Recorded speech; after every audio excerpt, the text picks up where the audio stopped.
scoring a team record 8 big flies, leaving DC fans and players in awe while filling up the scorebook. Tonight, the Rockies in town for the first of 3 in 24 hours at Nationals Park.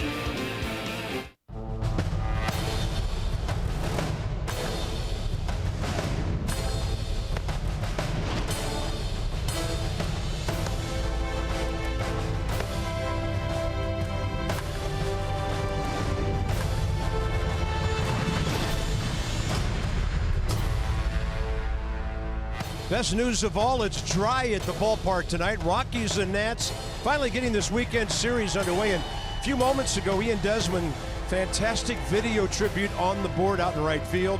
He tipped his cap, and our ballpark showed its love for this great former National. Bob and FP, Rockies are second in batting average and runs. Nats are first in both categories, offensive series, and the bench gets a whole lot better because a veteran guy named Howie Kendrick is now a Washington National. I mean, what a great deal for the Nats. You're adding strength to your bench. You're adding a professional hitter in Howie Kendrick. You look at what he's done this year. Look at what he's done over his career.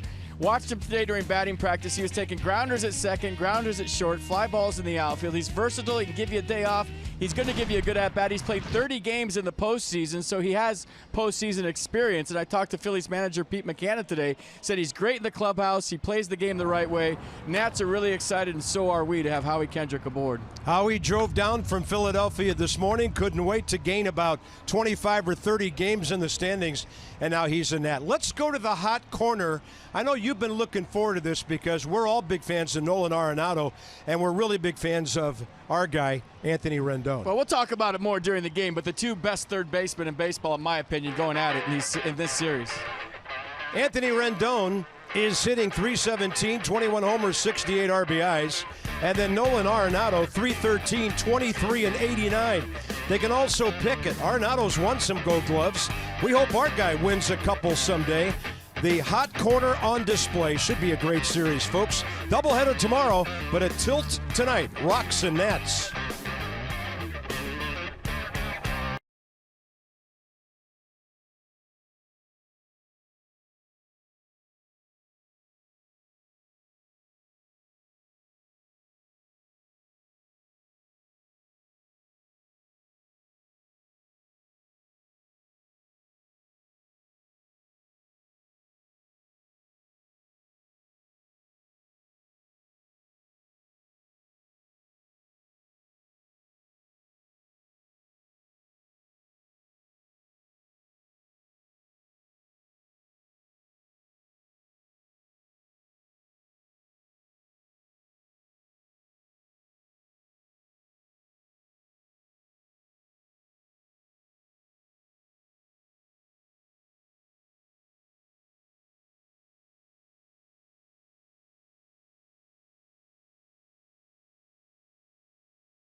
Breeze is blowing in from the north at 75, humidity at 60. Tanner Roark is ready. Charlie Blackmon in the box. Everybody better be ready. And here we go. It's a fastball on the edge from Tanner Roark. Let's see the Arsenal fastball 92, slider 86, curveball and change to go with it. 45 and 31 and 100 career starts. So we're underway, run on time at 7:05. The second pitch is fouled. He struck out season high 11 his last start, and that's 4-3 win at Arizona. 7 innings, gave up just 2 runs on 3 hits, 103 pitches last time out. Charlie Blackmon, 4th leading hitter in the league at .326. And against Tanner Roark, 2 for 2, couple of walks. Tanner against the Rockies, 2 games, 1 start, 1-0 with a 3 ERA. Rockies have been struggling on the road for about a month and a half. They've lost 16 of their last 19 away from Coors Field. Nats are 8 over at home. Marty Foster, 22-year veteran, has the plate. Crew chief Mike Winters, 30th year. There he is at first. Ryan Blakeney and Mark Wegner around the bases. Wegner, 20th year. All-star Charlie Blackmon leads the league in hits with 136. This is Colorado's 104th game. He's going to lash one to left. Adam Lind going back, and the ball continues to find him. He's been quite busy in left field lately and doing it quite well. So the Rockies will follow up with the defending batting champion LeMahieu and then Nolan Arenado. Gerardo Parra hurt earlier in the season. He's missed 30 games. He's hitting .359. He's on an 8-game hitting streak. And this guy's on fire, batting cleanup in a very good offense. And of course, that old Virginia guy, Mark Reynolds, having a very good year for the Rockies as well. So here's LeMahieu at .312. Tanner's now retired the leadoff hitter in 14 straight innings. Wow. Quite a number.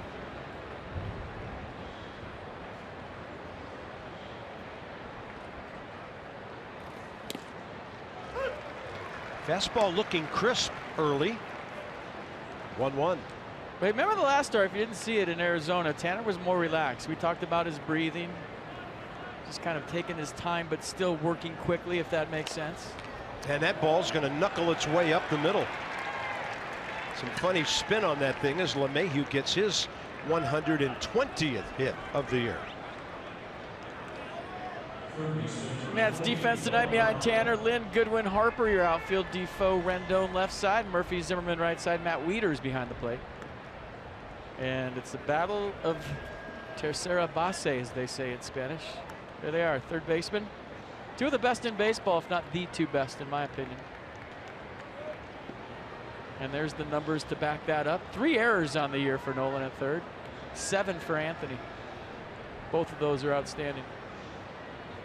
Arenado, in one respect this year, like Bryce Harper, guys who hit for high average, a lot of power, and a lot of hits. He has 125 hits. Bryce has 119.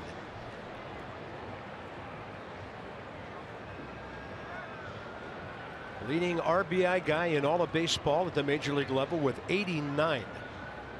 Roark ahead. Outside.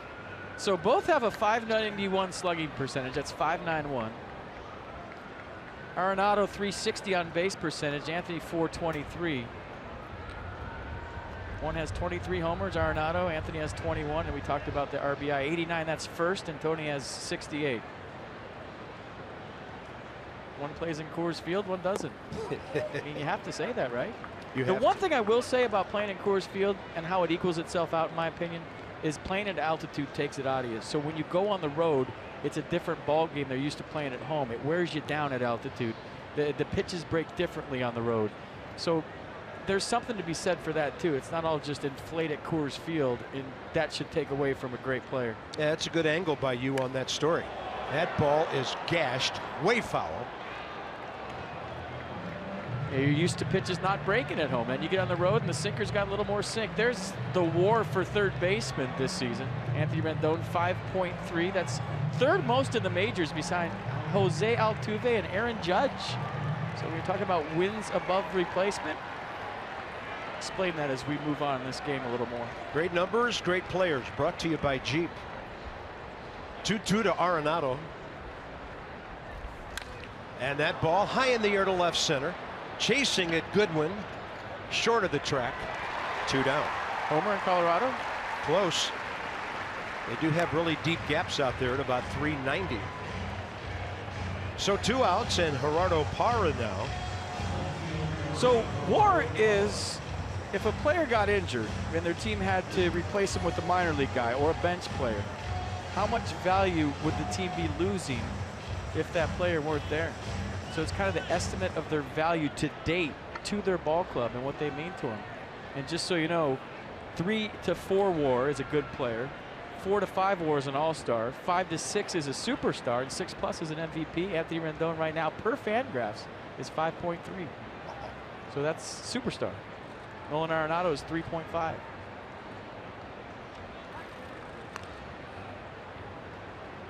A lot of things go into it. I think Anthony's on base percentage and the fact that he walks more than Arenado maybe jacks his WAR up a little bit, but if I told you all that went into it, your head would explode. Just take my word for it. They're both really good. Gerardo Parra 16 for 30 during his 8-game streak. Fastball away. Rockies signed him as a free agent prior to last year. A 3-year deal with a 4th-year option. But he was hurt last year. Only played 102 games, and this year he's lost a bunch of games. 30-some because of a long paternity leave and later a strained right quad. 1-0 pitch, and Roark drops in the curveball. 1-1. Well, this is where you usually see Carlos Gonzalez, but he's hitting 227 with 6 home runs this year, and Gerardo Parra takes over the 4 slot. He's hitting 359. He's been fantastic for the Rockies. Yeah, 8 homers, 43 RBIs in 62 games. 4 for 12 career against Tanner Roark.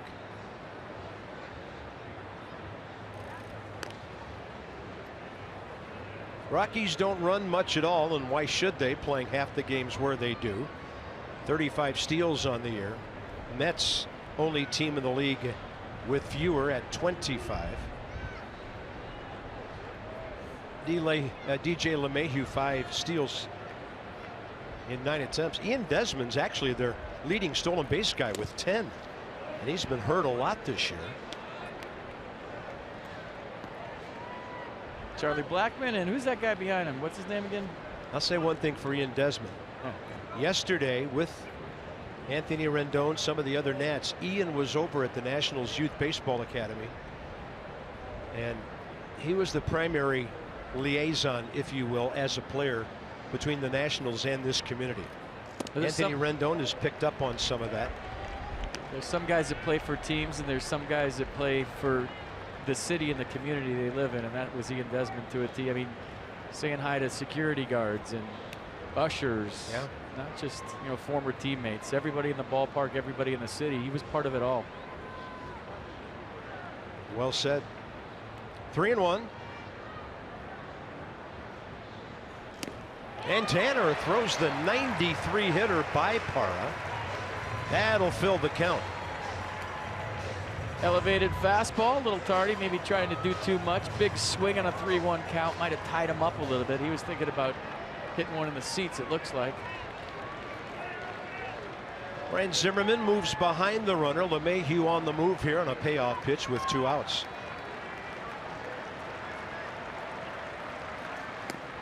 That's close, and it's ball 4.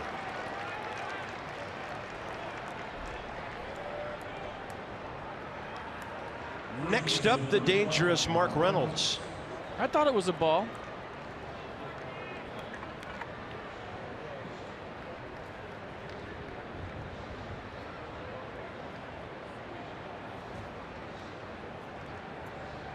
Reynolds at the age of 33, with a birthday coming up next week. 22 homers, 70 RBIs. Rockies picked him up after Ian Desmond got hit on the hand with a pitch in spring training. And my has he been fantastic for them.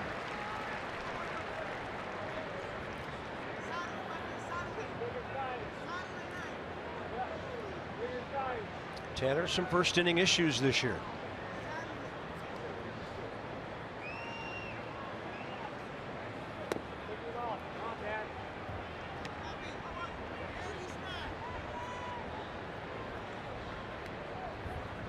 Mark Reynolds fourth in the league in strikeouts with 114. Trevor Story 2 spots down third with 116, but in Reynolds' case you'll take the damage he does,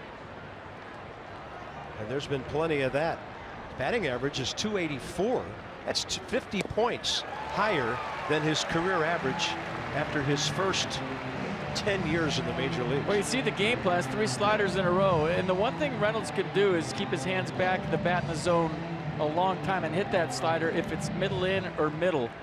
But Tanner's done a nice job so far of keeping it down in a way it's exactly where you want it. I think they're going fastball up here. See. They do. Counts even, 2-2. And now the first inning is going to take at least 24 pitches for Tanner.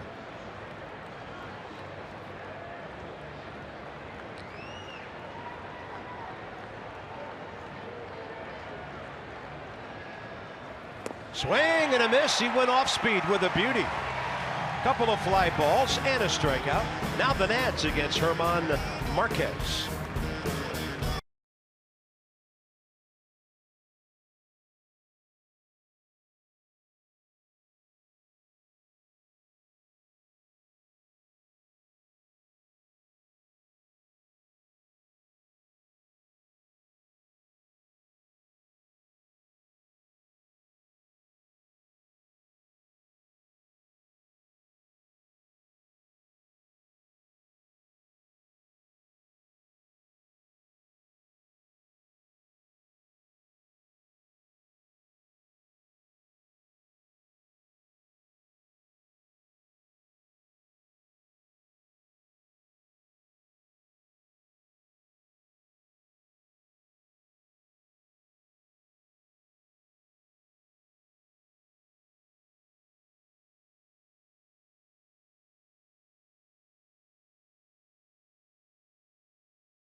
Well, that's some inspirational music and a lot of fun to go with it. On the home runs, Adam Lind, part of the Nats lineup again tonight. He's batting 7th.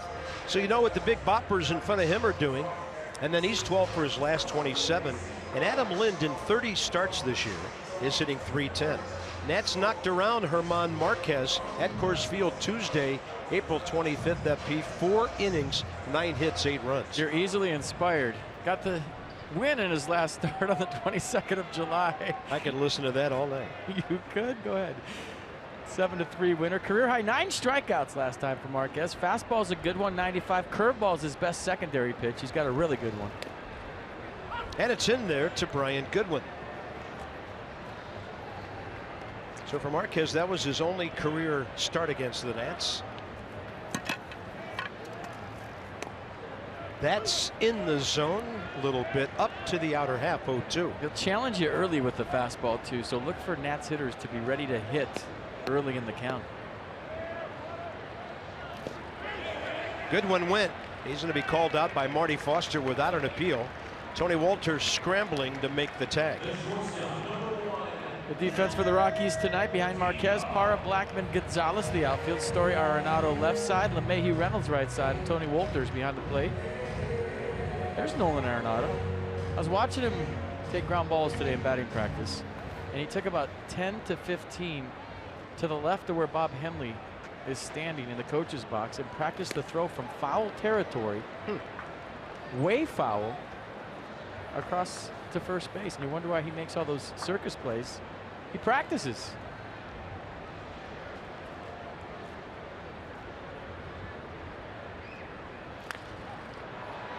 Defoe late and 0-2 on him. I mean, he was doing jump throws from behind where third base umpire Mark Wegner is.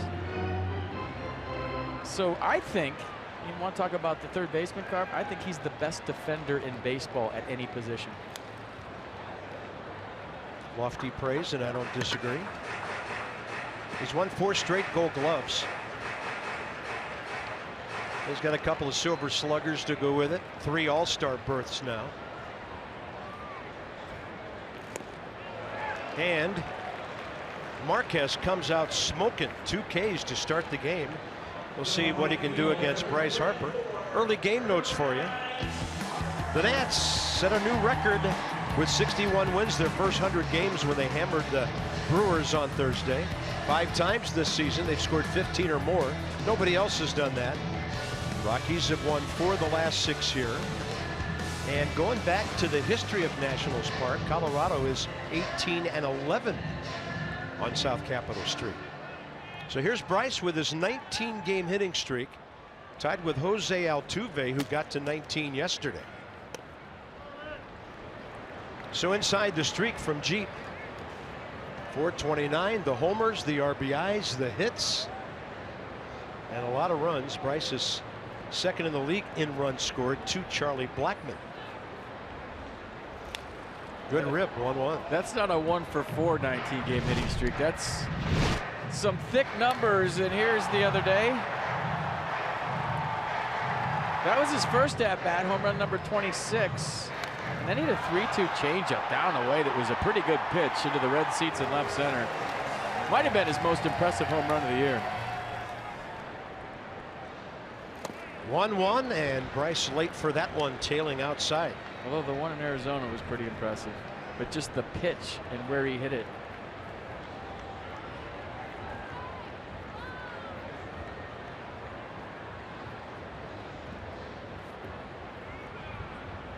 Yeah, actually more homers on the road, 16-11. 1 for 2 with a walk against Marquez in that game at Colorado back in late April. Up the middle, it's a 1-hopper right where Trevor Story was playing. So the Nats go 1-2-3. Impressive first inning for Marquez.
By PNC Bank, for the achiever in you.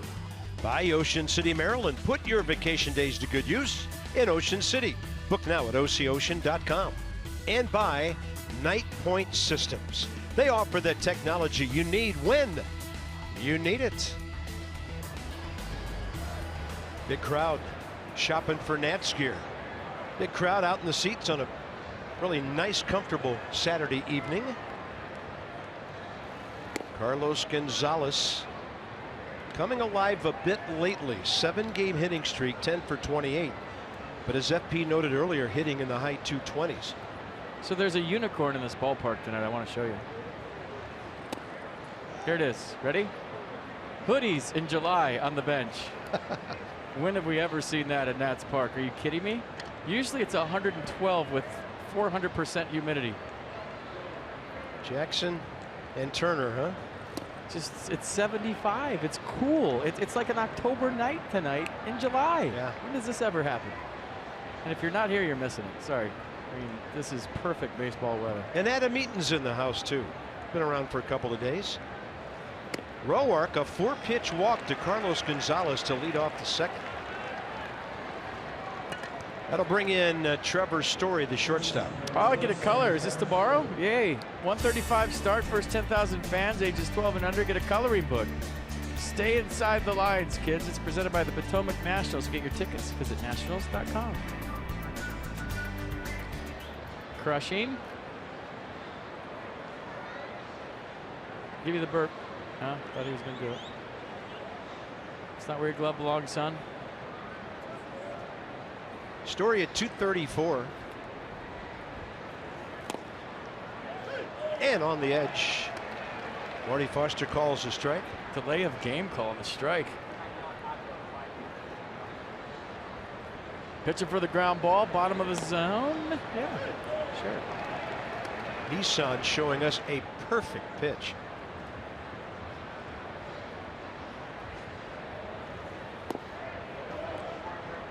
Well, Trevor Story broke in a big fashion last year. Ended up with 27 homers, 72 RBIs, 101 games, but he tore the UCL in his left thumb, had surgery early August, was done for the year. Power numbers decent this season, but hitting 234 and striking out a lot.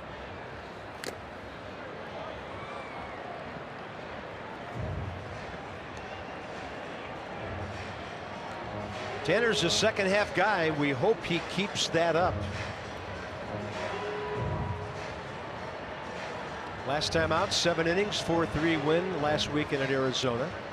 The time before that, lots of run support, 6 innings and a 14-4 win at Cincinnati. So out of the All-Star break, so far so good. Well, you'd think if you pitch that well against a team that's 15 games over 500 in a hitter's ballpark against a team that can hit, it has to give you confidence moving forward.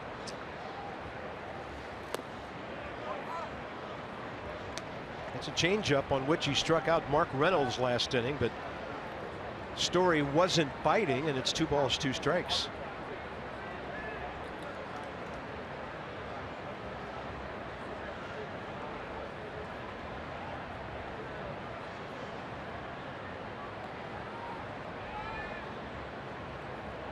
Throw over.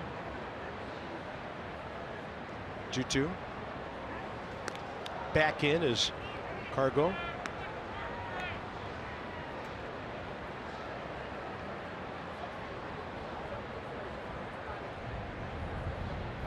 Probably the first year in the last 4 or 5 when Carlos Gonzalez wasn't one of the most talked about players approaching the trade deadline. But numbers down this year, no such conversation. Doesn't run as much as he used to. He's holding on a 2-2. That Story slices straight back. So if you saw Wieters looking at the dugout the last couple of pitches, I've talked about this many times, but we have new fans all the time, so I'll try to recap.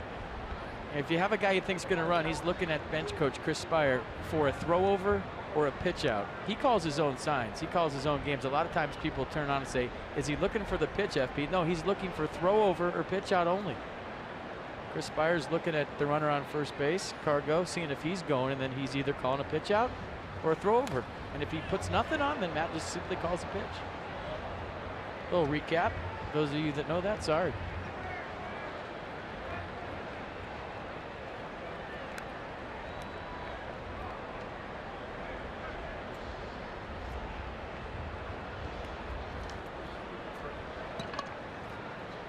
Watch. There you go. Nice. Look at the technology here.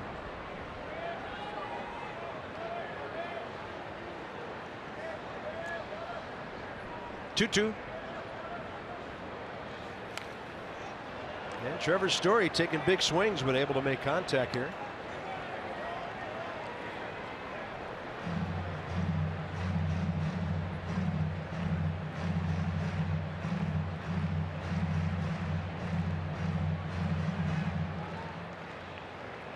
So this will go at least 8 pitches. Was number 2 right under one of the others? Okay, that's why we can't see 2.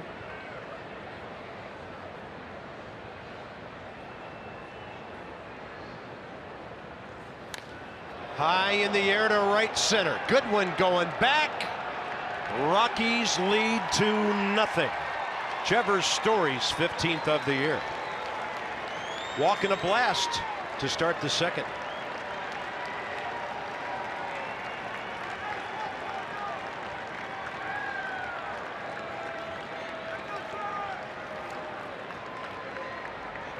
Boy, let this ball get deep, didn't he? Kind of muscles this out to right center field. Looked like a slider, maybe a curveball. Let it travel. Look at the 2-arm extension, stays through it. Loud sound. Home run number 15, 2-0. That's about 380 where that went over the scoreboard. Then you have to hit it about 15 feet high to clear it. It was a couple rows back. And now ball 1 to the number 8 hitter, catcher Tony Wolters. That jacks Story's RBI total up to 49. He had a good at bat, fouled off a bunch of pitches. Rockies catcher hitting .255 in 65 games.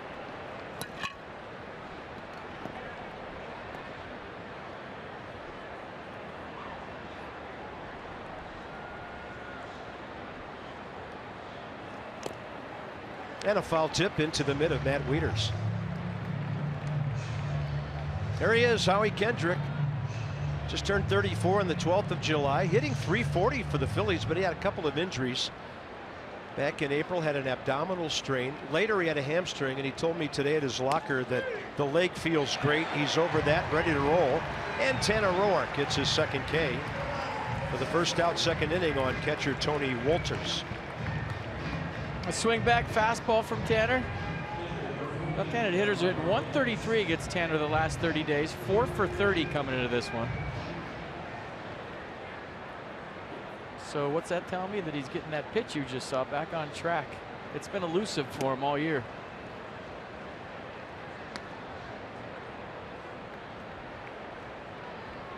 German Marquez 6 for 28 with 5 runs batted in. 1-1.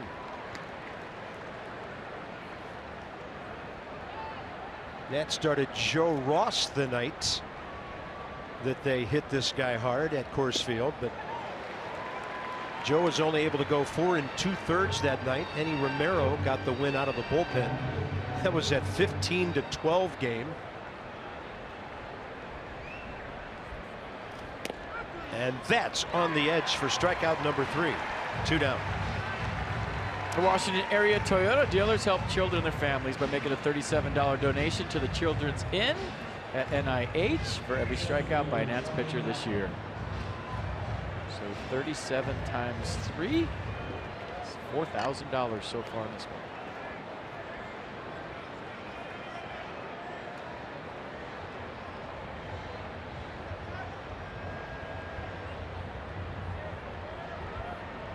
Back to the top of the order for Charlie Blackmon, who led off the game hitting a fly ball out to Adam Lind.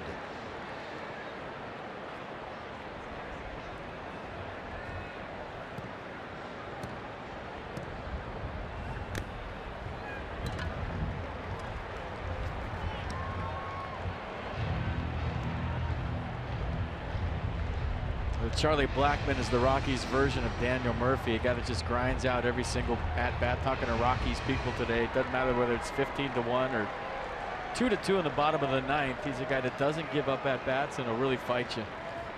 0-2. It's the fastball up. Leads the Bigs with 89 runs scored.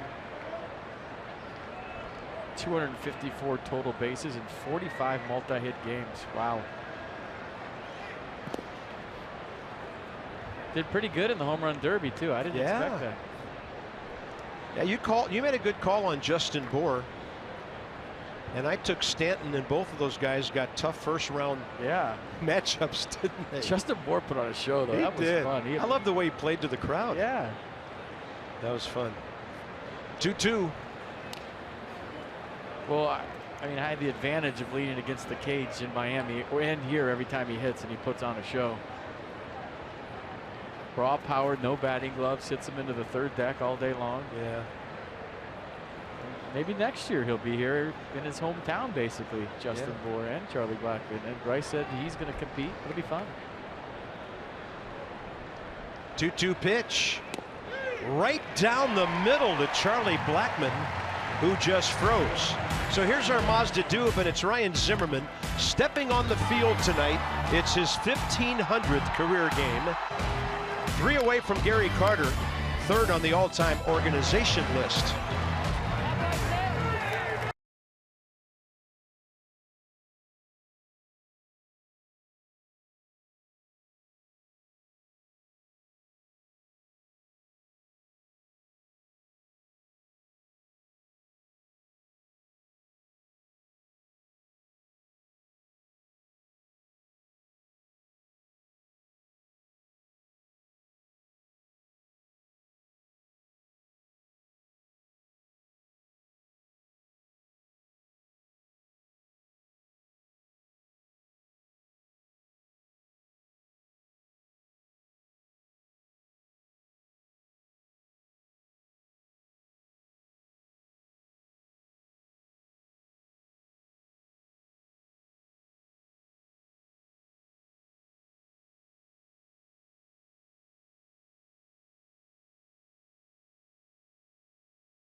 So combined home run distance, let's go deep inside the numbers. The 8 Taters on Thursday, check it out, 3,285 feet. That's still not as high as Coors Field, which official elevation there is 5,200 feet. So they probably have to hit, what, 4 or 5 more home runs to be a mile high, but that's darn near the most ever. And if you're a running back for the Redskins, you'd have to rush for 1,095 yards this fall to get close to that. How about that? Ryan Zimmerman, of course, what I said a moment ago, it has to be an official game to count as number 1,500. But he's 3 away from Gary Carter, the all-time organization leader in games played, Tim Wallach, which might have surprised some folks at 1,767. And he was an outstanding third baseman. And Ryan, of course, tied for the DC home run mark with Frank Howard. Too bad they weren't playing the Marlins right now. That was close too, right? Tim Wallach, the bench coach for the Marlins. Yeah. This ball's well hit right field. Will it stay fair? It will not. Second level the opposite way.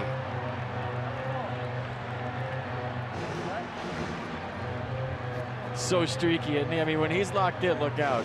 And he kind of fought through that little dry spell by getting a hit here, getting a hit there, treading water. But when he's locked in, look out. When the leg kick, the hands coming up and down, it's all on time.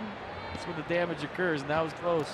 Beautiful thing to watch when his head's right on that baseball going the other way. And then that one way outside. 3 Ks, all swinging out of 4 batters by German Marquez.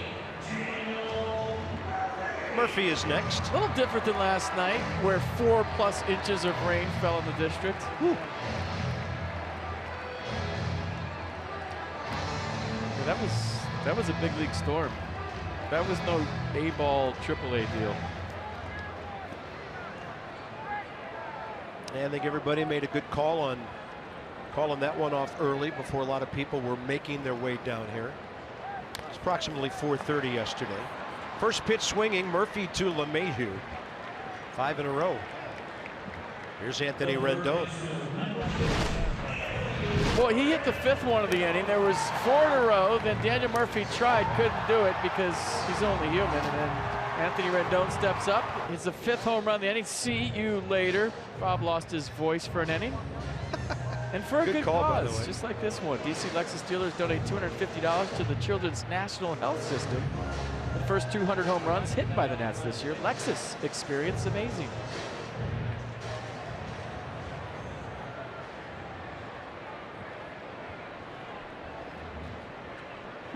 Rendon 0 for 3 against Marquez that crazy night in Colorado.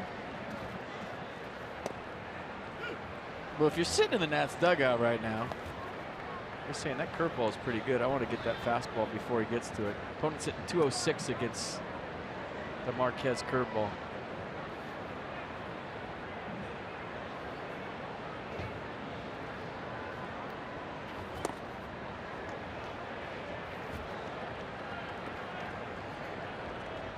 Yeah, I'm looking at the official totals card. 4.56 inches of rain fell in the District of Columbia yesterday. That's Florida rain.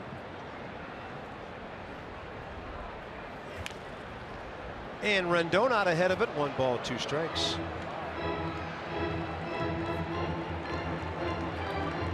Look at the field. Perfect.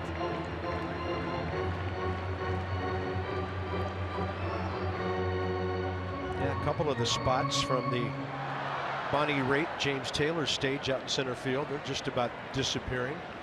Great comeback by the grounds crew in the field here, led by John Turnauer. 2 balls, 2 strikes.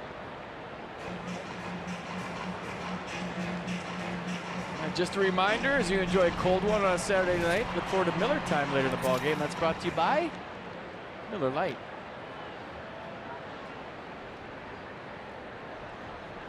So Rendon 8th in the league in hitting, 5th in on base percentage at .423.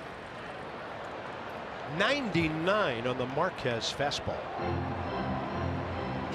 And this is a tough at bat right now for anybody. He's almost triple digits with the heater. He's breaking off a nasty curveball. So as a hitter, you got to gear up for almost 100 and then hope he doesn't throw you the deuce. Here's Mercedes-Benz tracking the AB. And Rendon got a little overpowered on that one. It ends up being a flare that Charlie Blackmon outruns in right center field. 6 in a row, and the Rockies lead by 2.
Extra pregame show from Ian Desmond talking about his return to Nats Park for the first time since leaving the Nationals organization.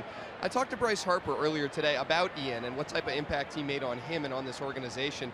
And Bryce said he was a great teammate and really a great role model for a lot of the young players in the organization. He said he was all about camaraderie. If you needed anything, he was always there for you, but he was hard-nosed as well and helped set the tone.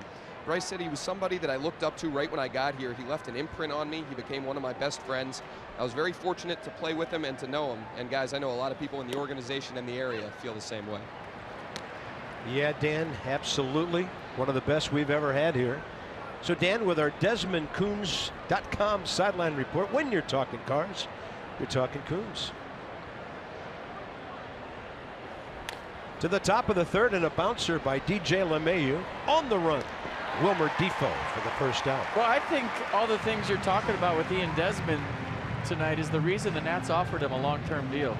I mean, obviously the talent was there, the skills were there, the leadership ability, but the person he was based, on all those other things, and you take the combination of the man and the player, those are the guys you want to lock up for a long time. And I'm personally kind of sad he didn't do it, but it worked out for him. He's getting paid. He's taking care of his family the way he wanted to. But it would have been nice for him to be like Zimmerman and stayed here the whole time. It just didn't work out. Yeah.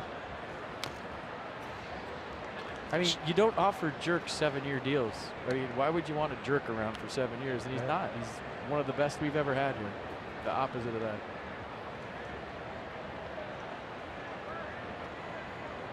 Or whatever the deal was. I can't even remember. Yeah, it was a 7-year deal. And then it got really late in the offseason. He got a 1-year deal from the Rangers. They put him in the outfield. He did quite well. And then Ian Desmond got a 5-year deal with Colorado, averaging about $14 million per year. 0-2, and there's a two-hopper to Wilmer Defoe. Glove tap over to first. 2 down.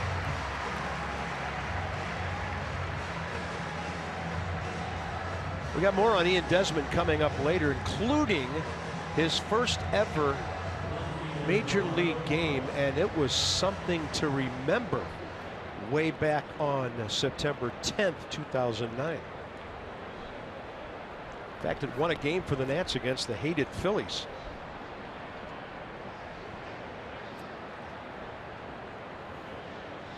Hated as they were back then. Here's Parra. Still don't like him a whole lot, but they kind of hate us now. I got Howie Kendrick phone, so can't be that bad. Here's Parra, who walked with 2 outs in the first and was stranded when Tanner Roark struck out Mark Reynolds.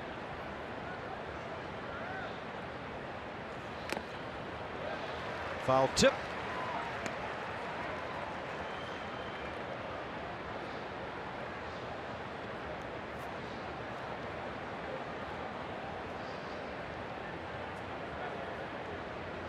Tanner needs a quick inning.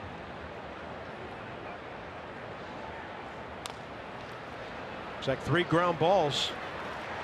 8 pitches total in the top of the third. Exactly what he needed.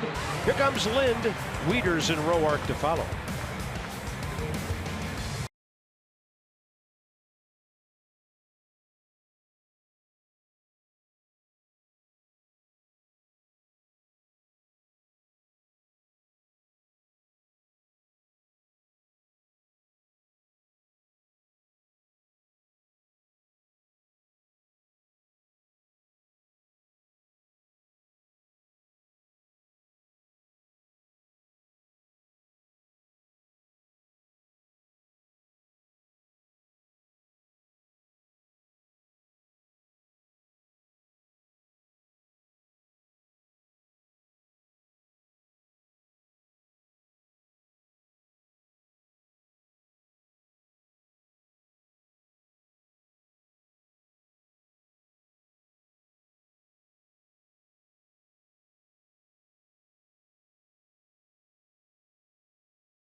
Blanton.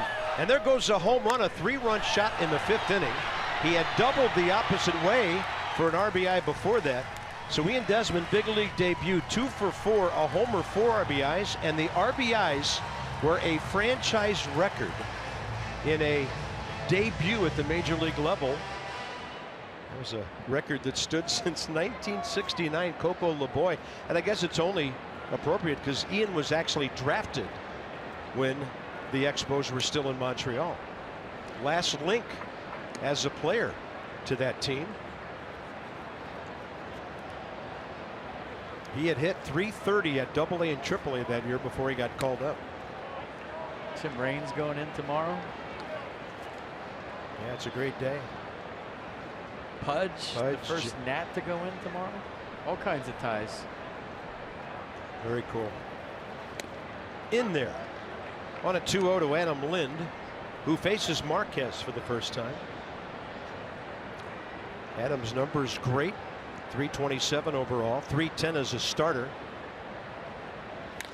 He lashes that one to left, and it took off on Gerardo Parra. He went back to grab that one.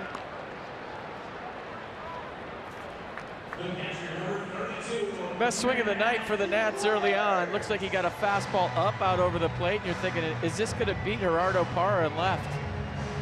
Pretty good read by the Rockies left fielder to go back and snag this, but another barrel to baseball for Adam Lind. Shocker. Yeah, he almost hit one over the head of a good outfielder who's won a Gold Glove as a left fielder and as a right fielder.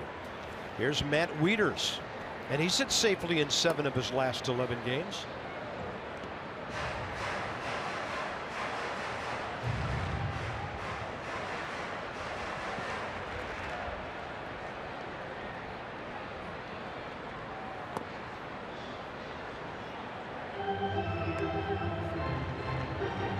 Remember that 4-game series in Colorado? The Nats outscored the Rockies 46-29 in that series.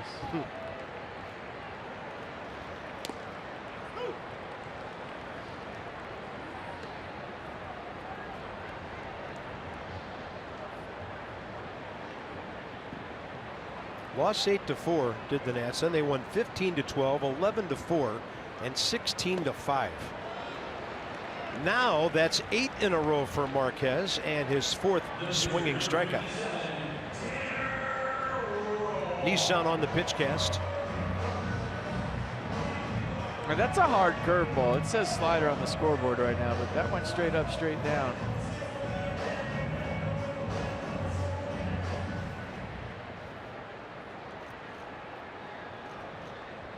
Tanner 4 for 35 this year.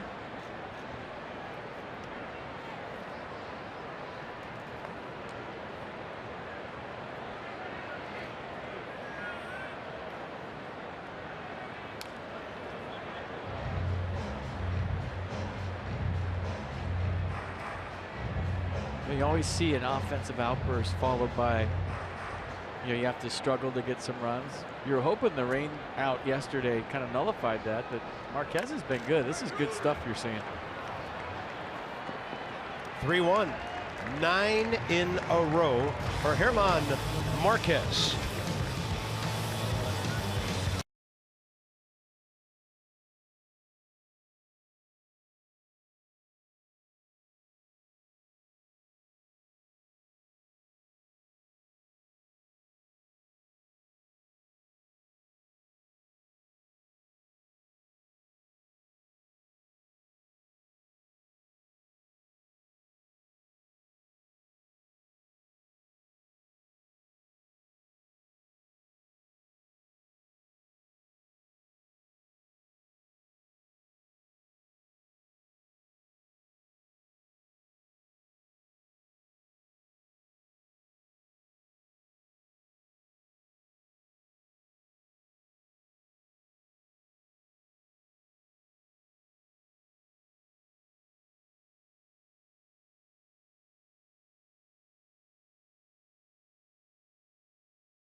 Our wounded warriors, their families, and those who give every day and sacrifice for our freedom. It's our DynCorp International Troop Recognition, brought to you by DynCorp International, where we serve today for a better tomorrow.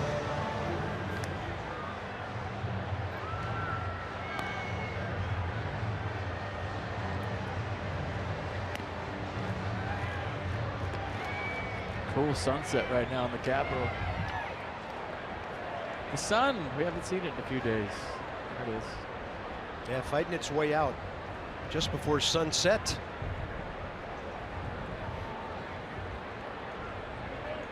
Right out over Harrisonburg, Virginia right now. It looks beautiful out there. Reynolds, Gonzalez, and Story, top of the fourth.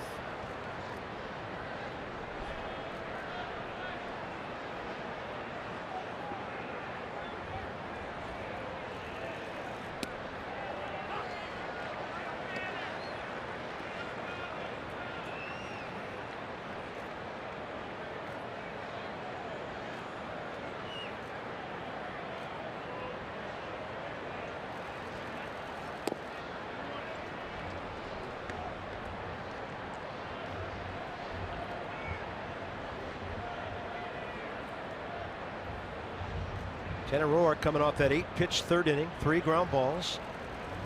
1-1 pitch, and the fastball misses under the hands of Mark Reynolds.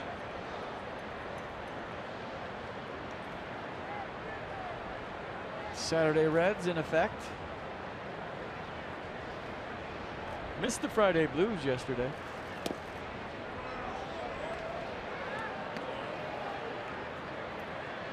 Maybe they'll wear him one of the games for the doubleheader tomorrow.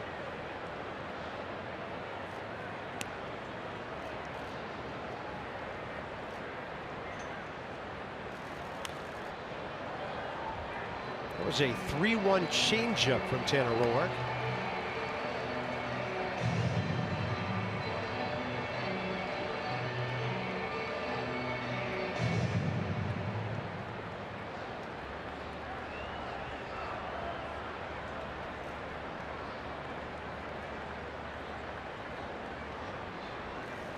Swing and a miss on some high heat.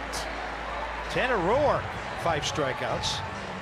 He's retired 7 straight, and Mercedes-Benz on the pitch cast.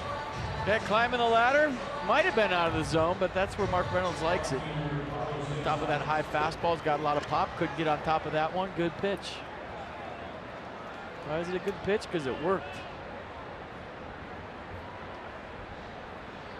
I like that definition. Yeah. Sometimes you make a good pitch and it goes 400 feet. Exactly. There's Carlos Gonzalez. That walk to him in front of the home run, costly. And now Tanner Roark's thrown 5 balls in a row to the Rockies right fielder. His last road RBI, May 24th. Wrap that around your head for a second. May 24th. That's unbelievable. 2 months and 5 days ago. Trevor Story's last RBI was about 30 minutes ago.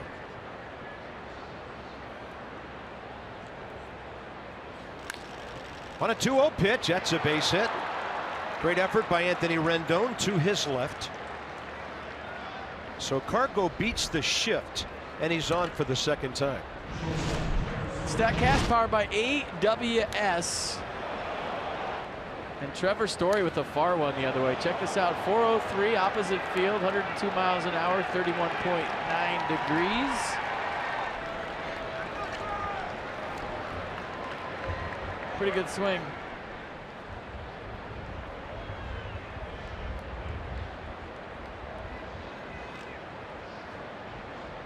Rockies have out hit the Nationals 3-0. They've had a couple of walks and a big blow from this guy last time up. Curveball last time up. Doubt if you'll see that again anywhere near the strike zone, if at all.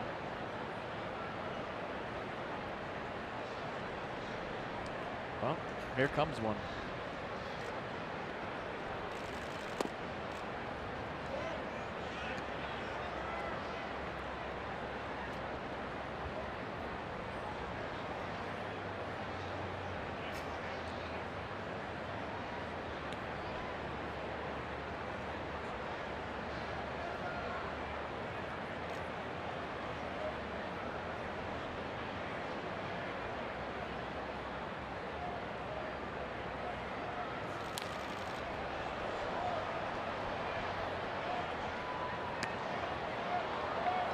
Yeah, pitch number 70 coming for Tanner. He could use a ground ball right here, right now.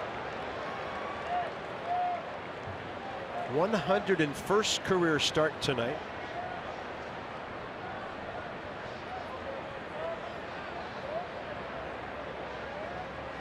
$50 wins, 34 losses, and a 1-1 to Story.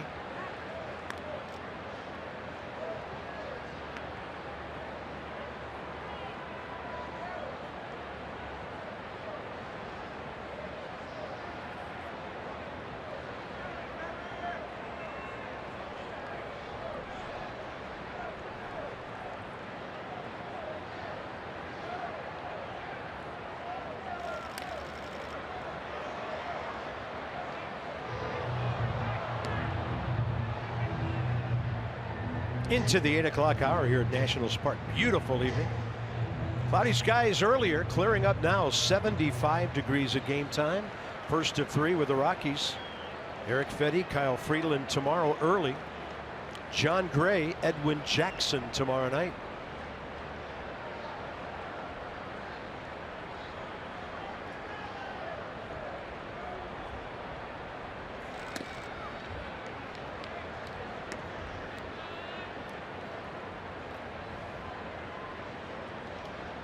The Rockies hitting .302 at home with 73 homers, 308 RBI, 251 on the road with 51 homers and 220 RBI. What you'd expect, right? Wow.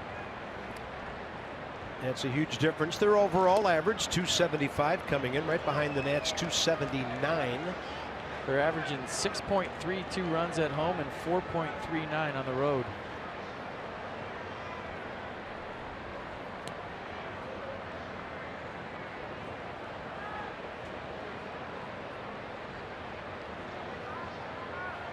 They've played 3 more games on the road, too, with those numbers. Runner goes, swing and a miss. Wieters throw, kind of high and outside, and Murphy tried to be acrobatic in the air to make that swipe tag. Carlos Gonzalez in there. If he hits him on the helmet, he's out, but Chris Spire's going to get on the horn. Daniel Murphy would have let you know if he tagged him. You don't even need to look at this. If he hit him, he would have told the ump and looked toward the dugout. He did neither. But if he gets him right there, and that was a matter of about an inch or two, he'd have been out. Look how close. Wow. Mike Maddox to the mound.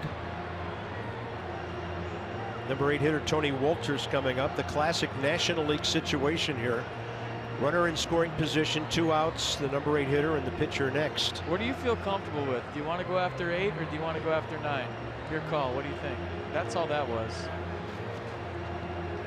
You know, I was thinking about this in the ball game where the Nats had to intentionally walk the 2 guys, or at least Dusty felt they did before the walk-off hit. Not having to throw 4 pitches out of the strike zone, in that, which would have been 8 in that situation. Always wondered about the difference for a pitcher when they can just send a runner down now. You don't have to throw those pitches anymore. Yeah, and you wonder if Eddie Ramiro can execute a pitch out in an intentional walk, because he's used to throwing 100. Guys will tell you when they have to throttle down and kind of lob it in there, it gets squirrely. Yeah, he was the guy on the mound that night, and they were able to, with 2 waves of the hand, send 2 runners aboard. Didn't work out for the Nats that night, but I would think relief pitchers like that they don't have to go throw those 4 to 8 pitches in a situation like that. So for now, they're going to Wolters, or at least working him carefully. And that one doesn't swing back, and the count's even 1-1.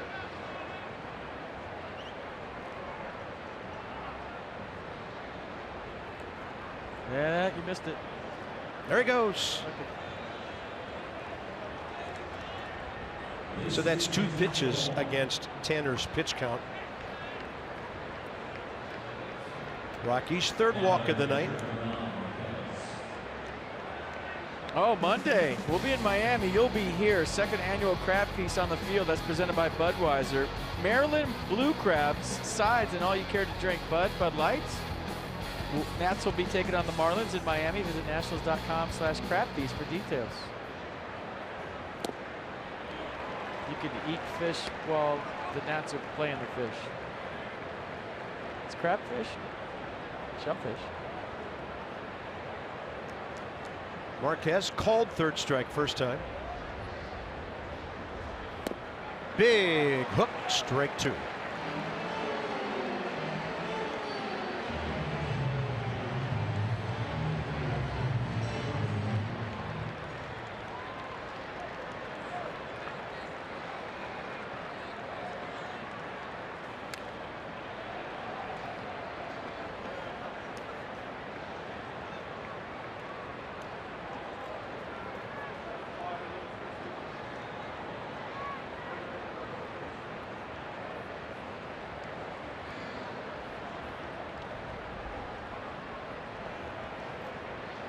He's had 3 long innings here tonight.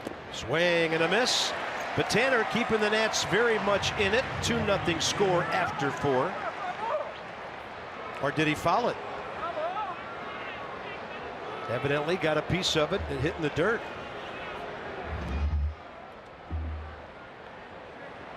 Chris Spire acting like he can't believe it. You're not even close to that.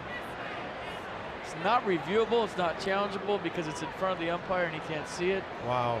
But the sound of the ball hitting the dirt fooled the umpire into thinking it was a foul tip. That one caught on the fly, ladies and gentlemen. Strikeout number 7. The 4th inning of Nationals baseball, brought to you by the all-wheel drive RAV4. Toyota, what drives you? Visit buyatoyota.com for great deals. On a car?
Visit Geico.com, see how much you can save. Teddy's going to do it.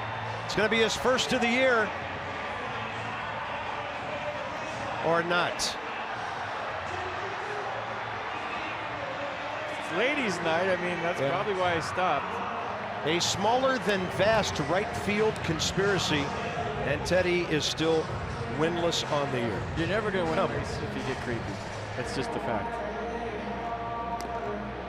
Well, maybe the train will take us somewhere. Freight Railworks with the duo Goodwin, Defoe, Harper. And some of their recent trends, all good, especially Bryce.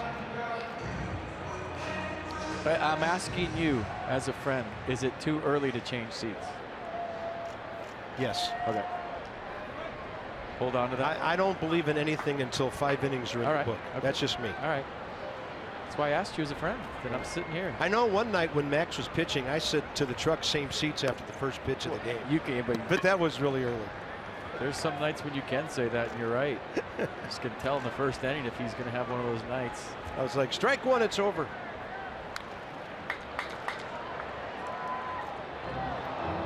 These are what they call the middle innings. And, you know, once you get through the 5th, you're more than halfway through the game. No, I'm with you. I'm sitting right here. We don't need to yet. Goodwin chops one, and it's 1 ball, 2 strikes.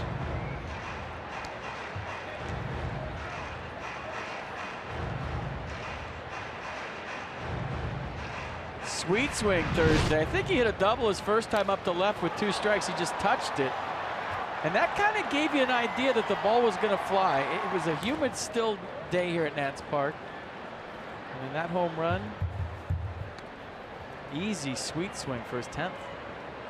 25 RBIs for Bryant. Last 38 games, 25 runs, 19 driven in. Pretty good stuff for a leadoff guy. 2-2. Trying to hold it and frame it, Tony Wolters. And that's a real good take by Brian Goodwin to get the count full. 33 pitches for Marquez, 11 in each of the first 3 innings. And Goodwin, a shot to the gap in left center, but it's hanging up. Easily getting to that Gerardo Parra.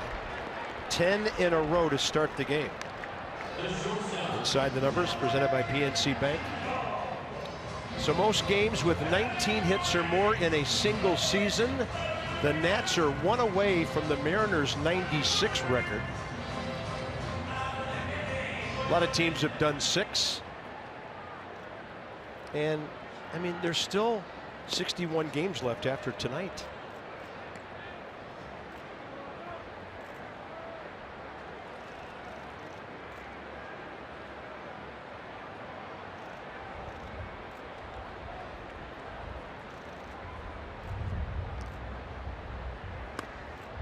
One. Tell you what, between the right-handed home run that Wilmer hit in Arizona and a left-handed one he hit the other day, it's been impressive. And so is Marquez's curveball.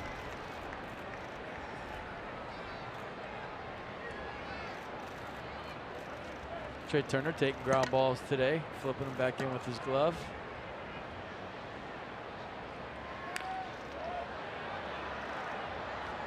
Show me that homer.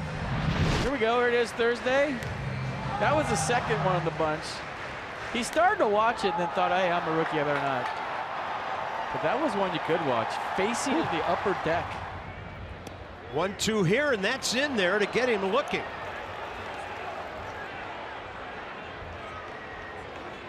Wilmer kind of acting like he wasn't ready for the pitch or something, like he might have got quick pitch. I don't know, or maybe just not happy. No, he's ready. No, he's ready. I just think he thought it was outside. Looked good on pitch cast. 5 strikeouts. And Bryce Harper stands in the way of Marquez and 4 perfect innings.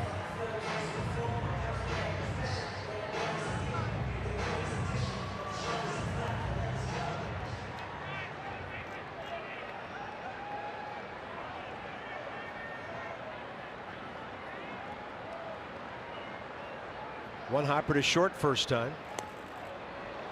It's the right idea. Get that heater before he gets to the deuce.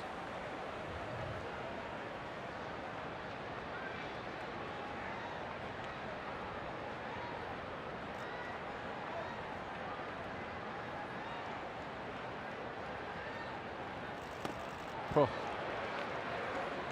That is a nasty curveball. One of the better ones I've seen from a right-hander this year, at least tonight for Marquez. Watch this. That's wiffle ball style. A lot of spin going on there and a lot of break. 0-2 to Harper.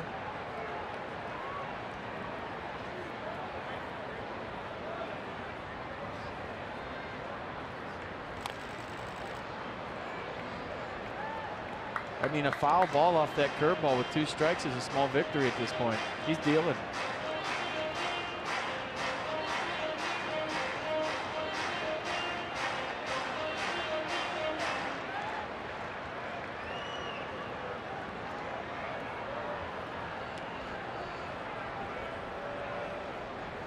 Swing and a miss.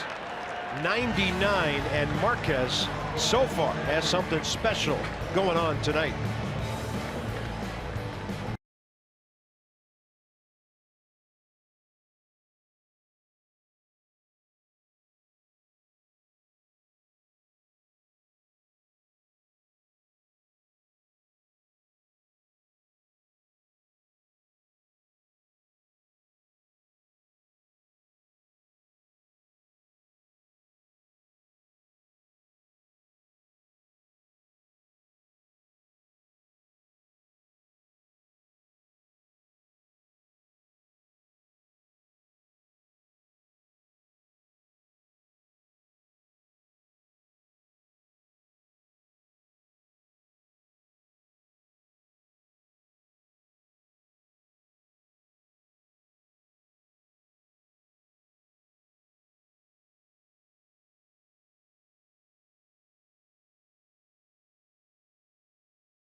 in the last place spot in the National League East standings as a member of the Phillies.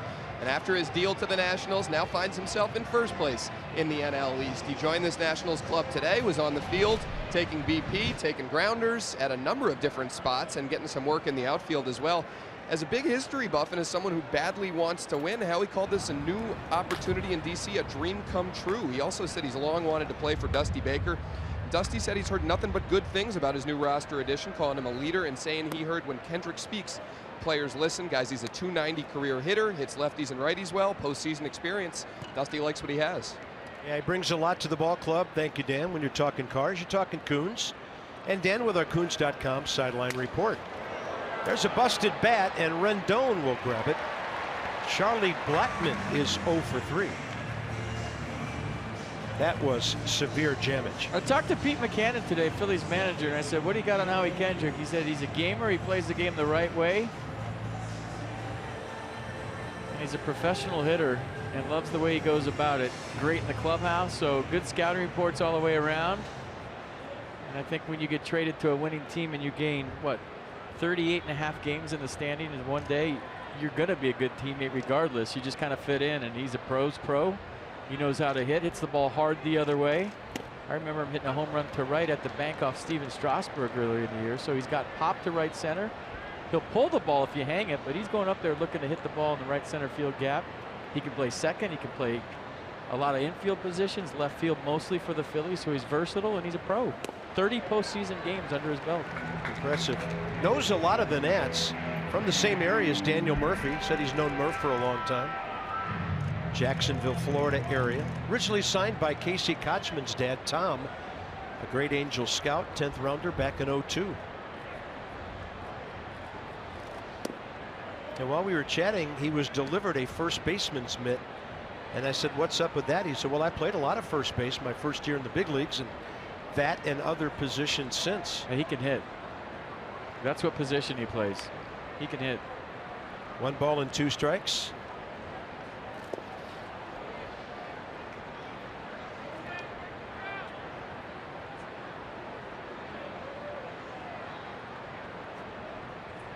Longer Tanner gets into a game, the better he gets. He's given up 1 hit, 1 intentional walk since the Trevor Story home run 2nd inning. 2-2 with 1 out.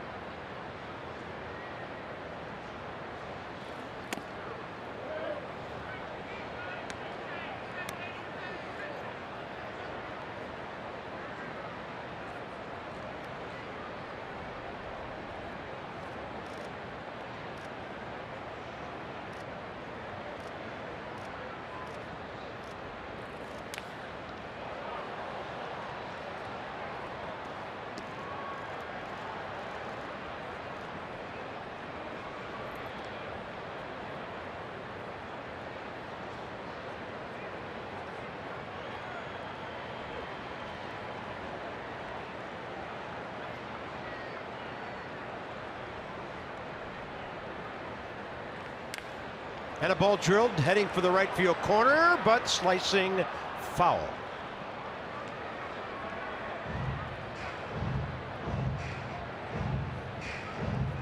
Oh, that's a good one. Come as you were to the Nats' first ever 90s night presented by Budweiser, Friday, August 11th at Nats Park.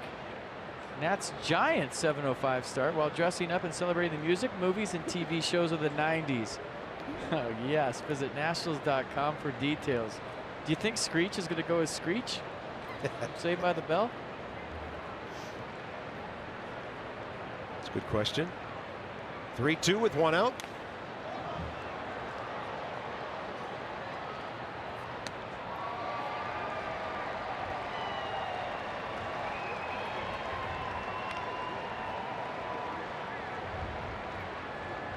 One way in, one way out, one way down.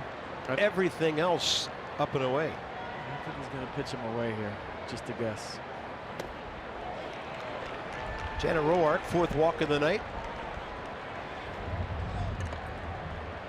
Nolan Arenado.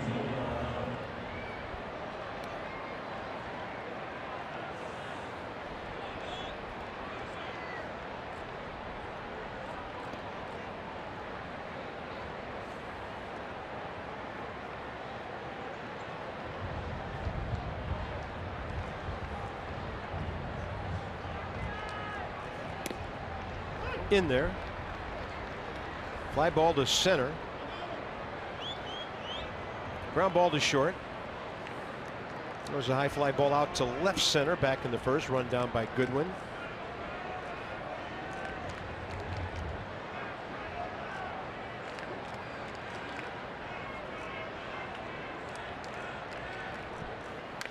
That ball drilled to right. Bryce Harper to his left. Long run, and he's got it.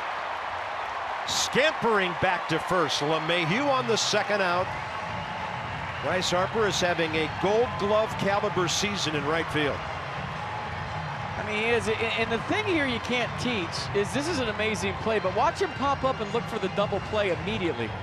You can't teach that. He's going for two. So he's not just happy with making a web gem sliding into the fence, basically. It's the spin move and the pop-up looking for the double play that's just baseball. I mean, you can't teach that.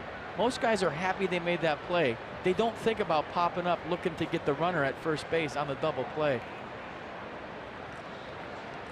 Here's Parra, who has walked and grounded out.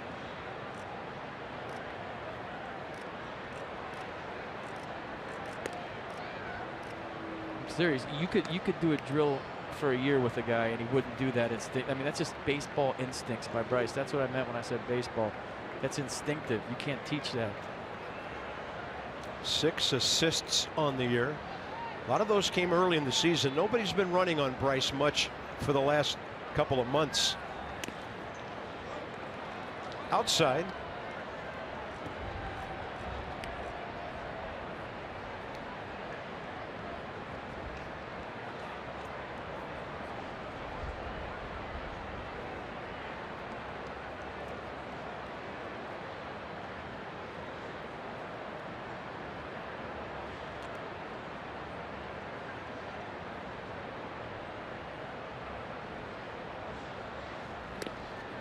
Two and 0.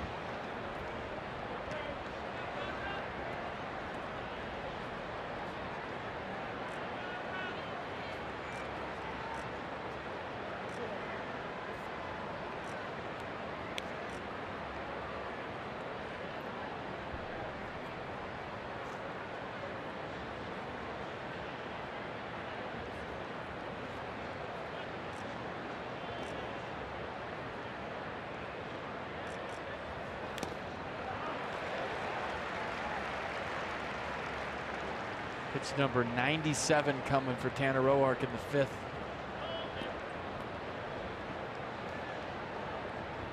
.50 pitches, first 2 innings, and he had that quick 1-2-3. I say that, and he's pitching well. It's just, you know, he's been going deep into counts.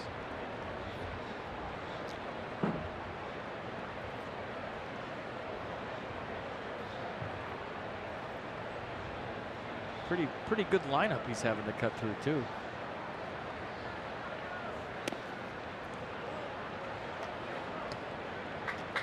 Three and 1 now.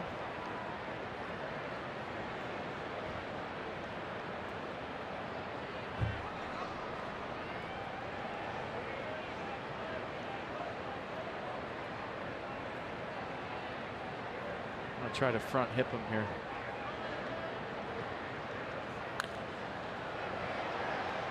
Fighting that one off, Parra.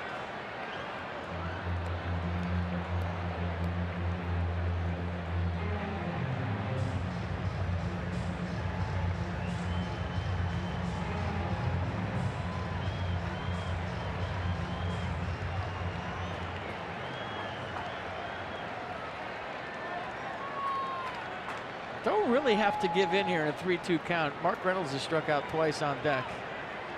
Not that he's going to do it 3 times, but that ball drilled to left. Adam Lind unable to get there. And LeMahieu, who was running with the pitch, scoring easily. 3-0 Colorado. Gerardo Parra is now 17 for 32 in a 9-game hitting streak. And the reason I said you don't have to give in there is because in a 3-2 count with 2 outs, it's almost like you assume the runner's on second already, right? Because he's getting a head start. So basically that pitch is you're pitching with a base open. And if you got a right-hander on deck that struck out twice, even though he was almost an all-star and has hit 22 home runs, you go by what you're seeing with your eyes tonight. He threw a fastball down the middle. It beat Adam Linden left, and just like that, it's 3-0. Yeah, here's Reynolds striking out swinging to end the first and to start the fourth. So of the 3 Rockies runs tonight, 2 have been scored by hitters who walked.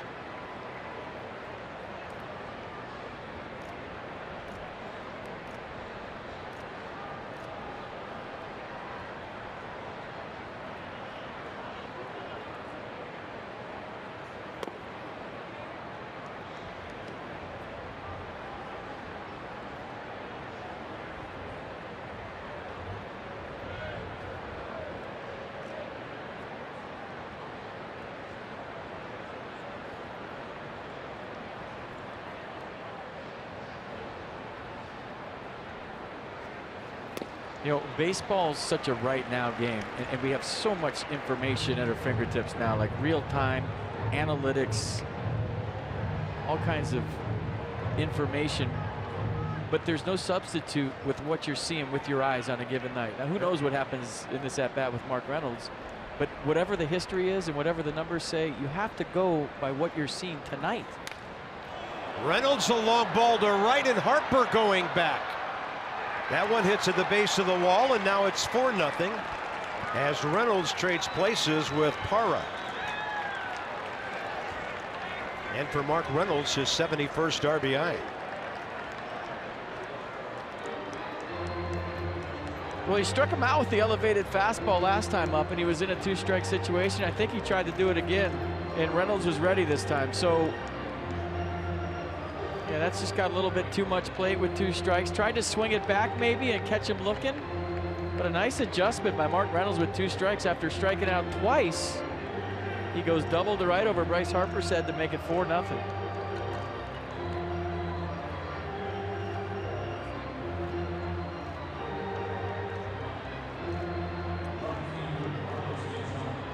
So the inning continues here with 2 down.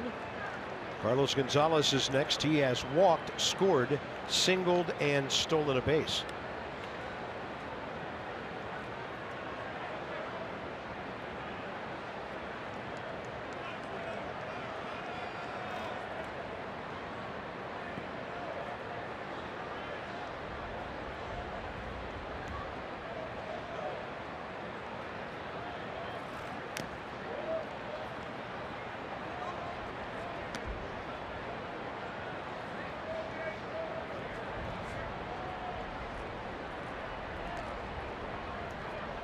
Sammy Solis reported back to the Nationals yesterday.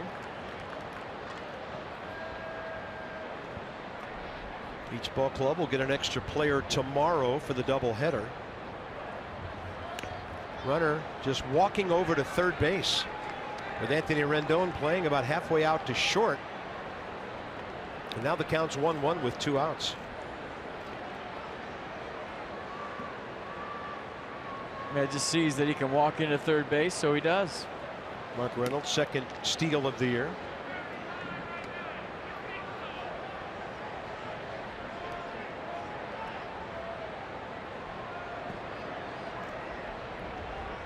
.130 first game, 7 o'clock nightcap tomorrow after the rain out yesterday.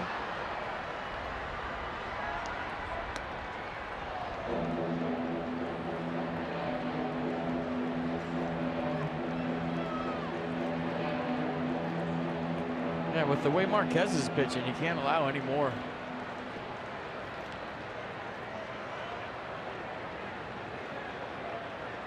Mark Reynolds, by the way, his initial leadoff is about 20 feet down the line.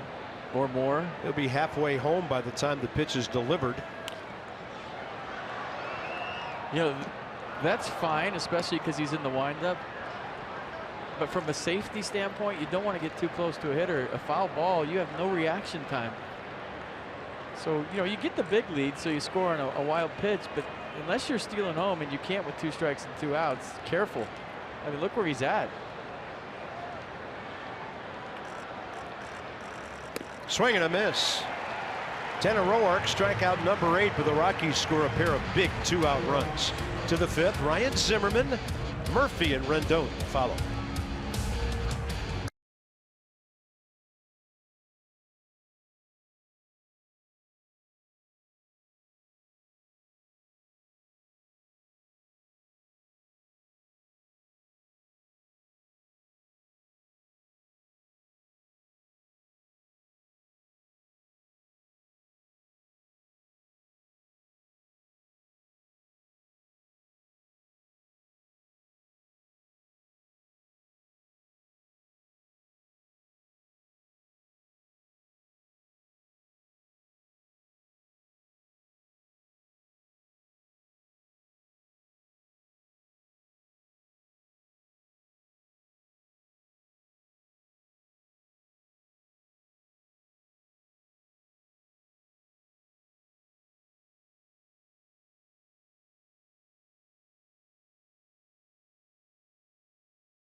Beautiful evening, but it's all Rockies through 4.5, and the bottom of the 5th starts with a curve and a strike to Ryan Zimmerman.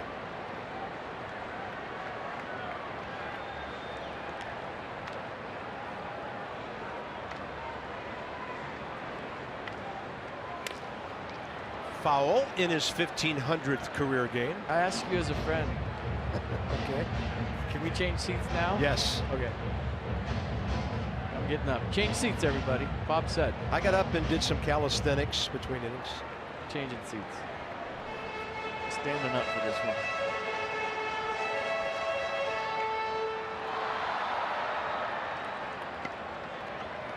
I mean, he's got no hit stuff. This isn't like you're scratching your head saying, well, why aren't they hitting this guy? Tapper.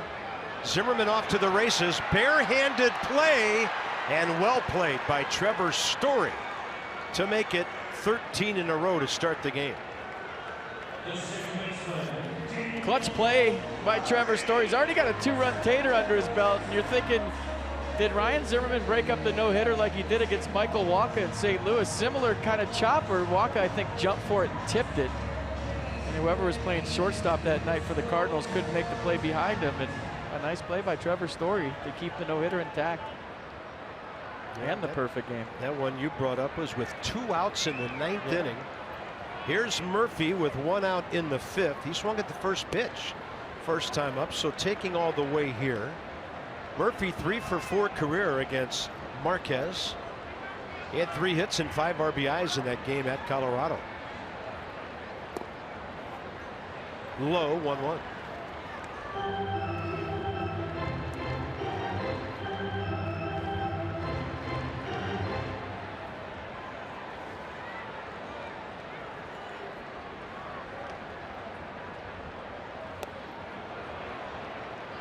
Pretty good hook right there. We heard about his curveball. The guy that makes contact, I would say more than 50% of the time he swings. And look at this curveball off the table. I mean, Marquez has got to be fired up that this curveball's curving. He's not pitching at Coors Field. Murphy fights one off and it's out of play. Those of you who don't know, at the altitude, the off speed tends to hang. When you pitch at Coors Field, doesn't have the same bite it has at sea level. And right now, Marquez's curveball, like I said earlier, is the best one I've seen from a right-hander all year. Perfect so far.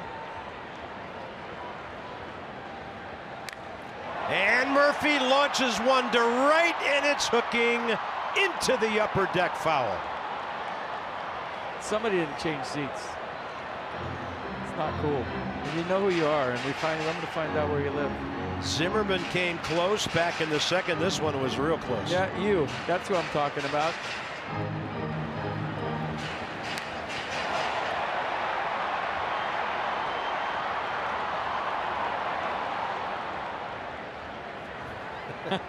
We'll change seats.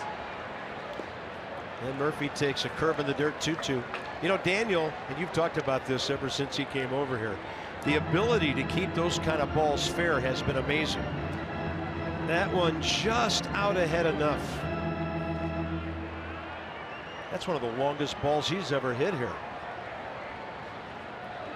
2-2 with 1 out, instead time. Yeah, my ultimate goal, as long as I'm here as a broadcaster, and I hope it's a long time, is to actually see people changing seats in the stands. You know, that they get it and they actually change seats when they know something like this. You know, just 1 over. 2-2. Swing and a miss. Ball foul tip and strikeout number 7. Say hello to your neighbor. Ask him if they'll change seats. What happens to the guy at the end of the road, though? Got to go back to the other side? Sit somewhere else. Sit in the aisle. I don't care. Just move. So chaos is the way to break up a no-hitter. Huh. Tail of the tape with these two. Yeah, Rockies have 125 home runs. Nats have 153. That foul ball was .435. And it was just a strike.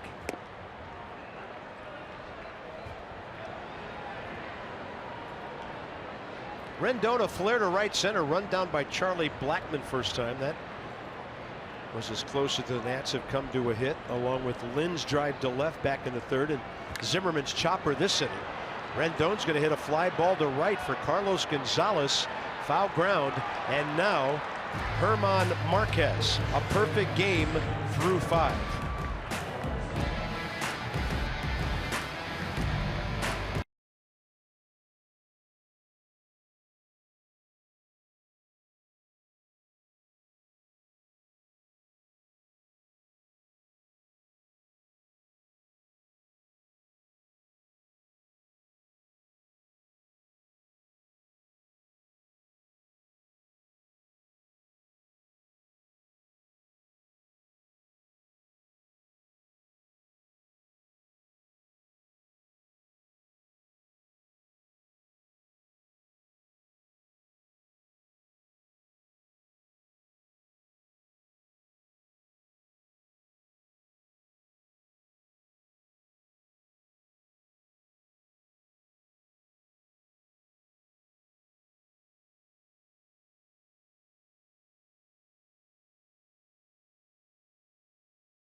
Marquez, he's been perfect so far. StatCast brought to you from Fios by Verizon. Fios is not cable, we're wired differently, so go to getfios.com today. Bryce Harper, pretty good looking route to me.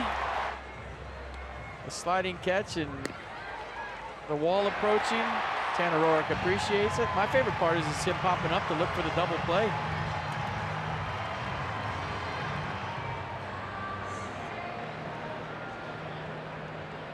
It's our UPS store call to the bullpen. Need expert printing? The UPS store has you covered.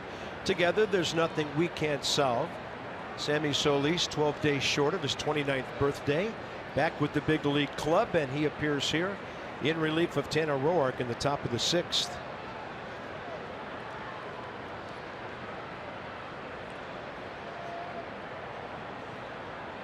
th appearance of the season. Been a rough ride for Sammy, who hasn't been 100% healthy this year. 14 hits in 7 innings. A fastball curveball change. Fastball averaging 94. Trevor Story faces him for the first time and swings through that changeup.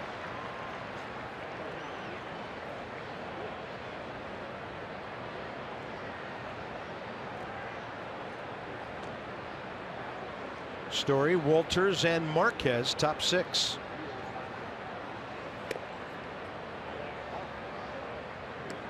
He's always worked fast, but this year it looks like he's working so fast that it's affecting his delivery. His actual windup looks quicker to me. And you remember his last outing against the Braves, third of an inning, gave up 4 earned runs on 4 hits and a home run in there too.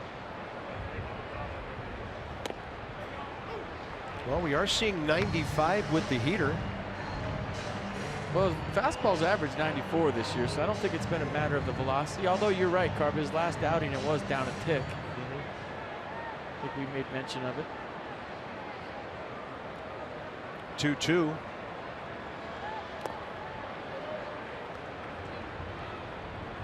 Rockies box score. DJ LeMahieu on base twice, single and a walk. Big blows of the game. The Story 2-run homer second inning after the Gonzalez walk. And then back-to-back RBI doubles, Parra and Reynolds, both with 2 outs in the 5th.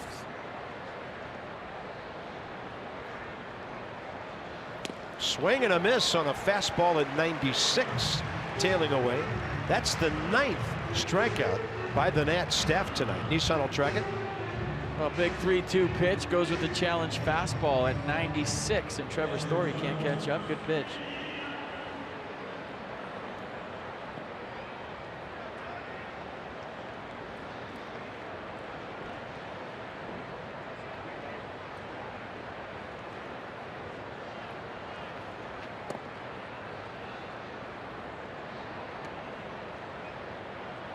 Catcher Tony Wolters has struck out looking, and then after a 2-0 count walked intentionally in the 4th. One hopper to Sammy Solis, to Zimmerman, 2 down. All right, 2018 Nats Plus memberships, they're on sale right now. Guarantee the best available seats for the 2018 regular season. Plus, you get access to the 2017 postseason tickets and the All-Star game in 2018. 89 Major League All-Star game is here at Nats Park. T-Mobile. Late swing. That bat went all the way to the outfield end of the Rockies dugout.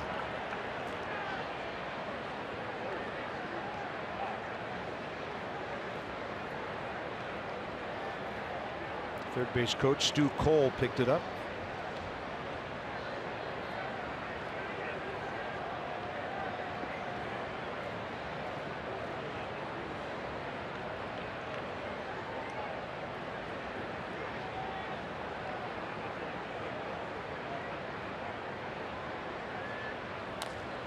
Little tapper. Sammy Solis over to get it, and a nice inning for him with a strikeout and a couple of ground balls fielded. Bottom 3 ahead. Adam Lind is first.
Like you're sitting here watching going, well, come on guys, let's go. The curveball's been devastating. He's throwing 97 to 99. He's in the strike zone early. He's throwing his curveball for a strike and then for a ball. And then on top of it, he's almost got triple digits on the heater. So probably the best stuff on the Rockies staff. And he's showing off here tonight big time against the best lineup in the National League. Yeah, he's just 22 years of age. Career record 9-5. It's his 20th start, 23rd appearance overall. And the big thing we were hearing about the Rockies going into the season is that they had young pitching, but they had really upgraded. They have another young guy who will pitch in this series, John Gray, who's been hurt this year. He's 3-1. So here's the distribution of outs. 7 strikeouts, 6 of those swinging. Adam Lind hit one on the button the first time up, but Gerardo Parra went back and grabbed that line drive back in the 3rd. That looked like it might take off over his head. Got Bryce Harper to short, Adam Lind to left, and Daniel Murphy's home run have been the noise here tonight, really, and the rest, he's just been real good.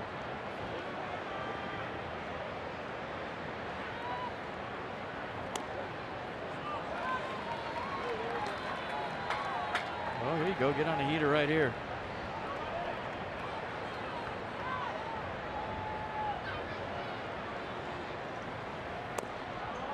Three and 0.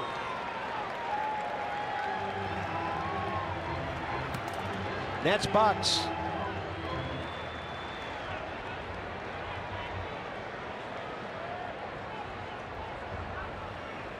Lynn taking all the way on 3-0. On the shift, LeMahieu about 15 feet into right field.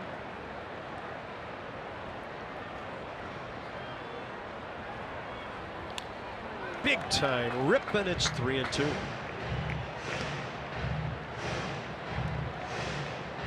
Joe Blanton, after Sammy Solis worked a 1-2-3.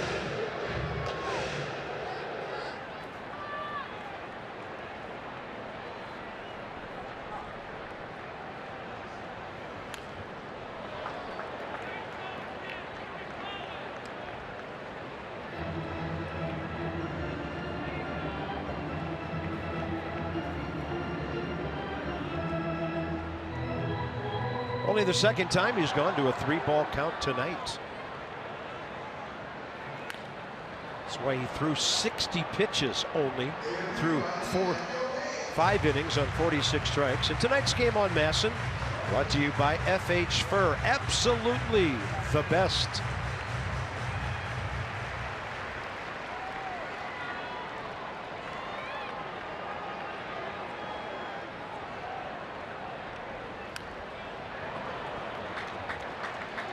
Going after him, he's not shying away. It's 3-3-2 fastballs in a row. As you think about that curveball here, and that Adam Lynn might be catching up.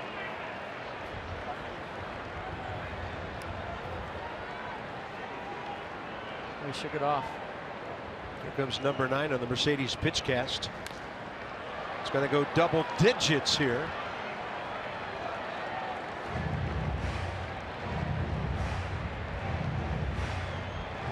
You know, I asked a bunch of Rockies people today why the Rockies have lost 16 of 19. They all said it's been about their pitching. Nice scouting report.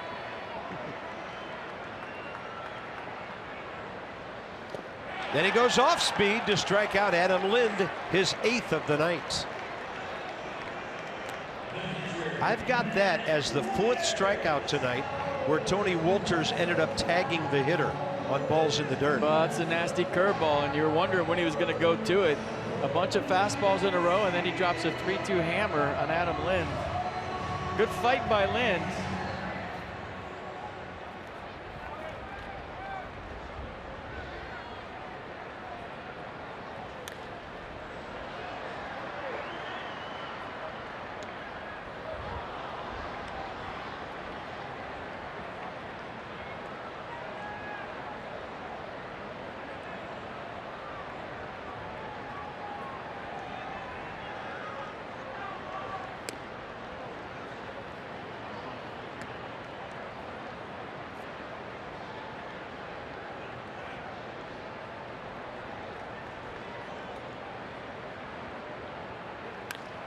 There it is. Matt Wieters goes the other way, and the Nats break it up after 5 1/3.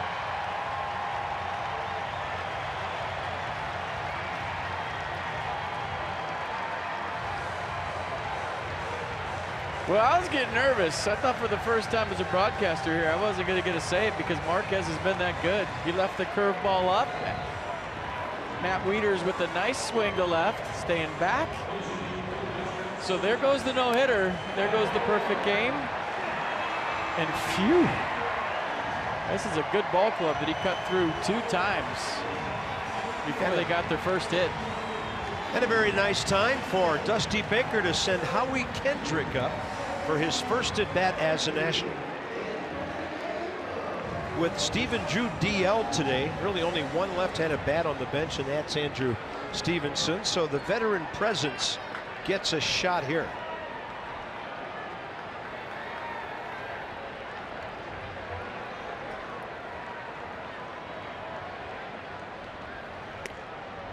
You know, you're thinking ahead a little bit here.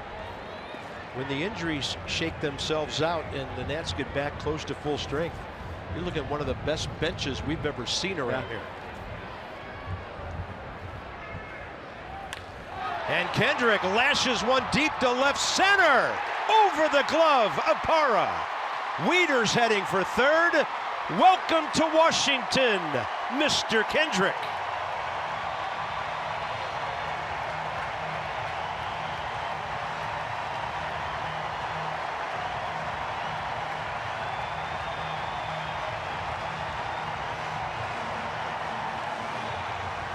think I hear a little Howie chant going.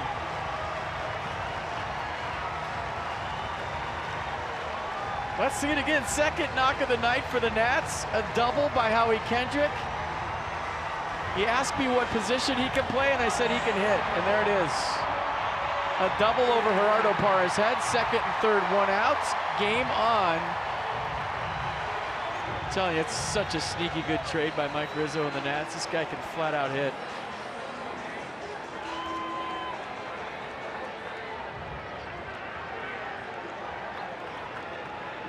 Well, a base hit makes this a new game.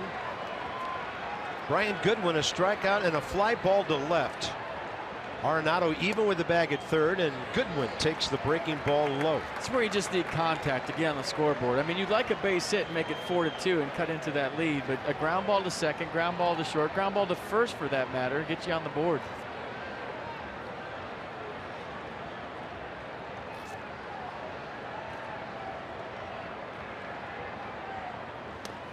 Two 2-0.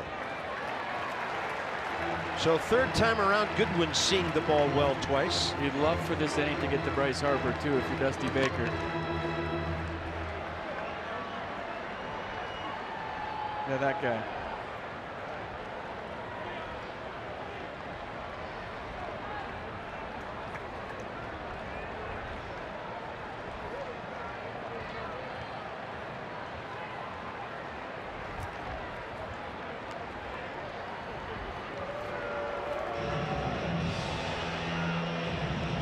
Change sides? No, I don't think so.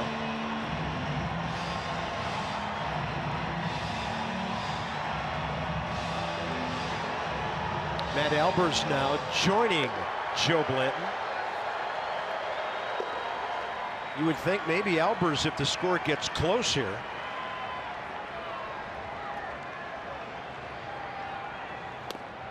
And the fastball in there, it'll go 2-1. But he's looking for something a little more elevated than that. Give Marquez credit on making a good 2-0 pitch. Pitcher strike, pitcher's pitch. You don't want that yet.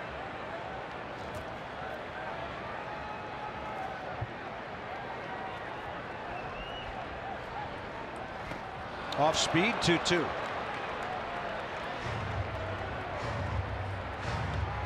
Well, he hadn't thrown too many changeups tonight. Brian Goodwin not even thinking about that pitch. I guarantee you he's thrown less than 5 changeups tonight. And he threw a beauty right there. Defoe waits. 4-0 game, bottom of the 6th. Nationals trying to change that and get back close.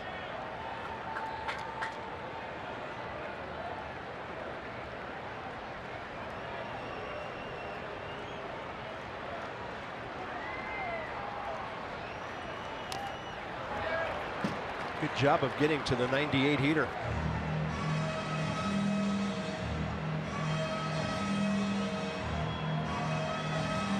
Young pitchers, you'll see that. It's a little rougher for them as the evening goes on.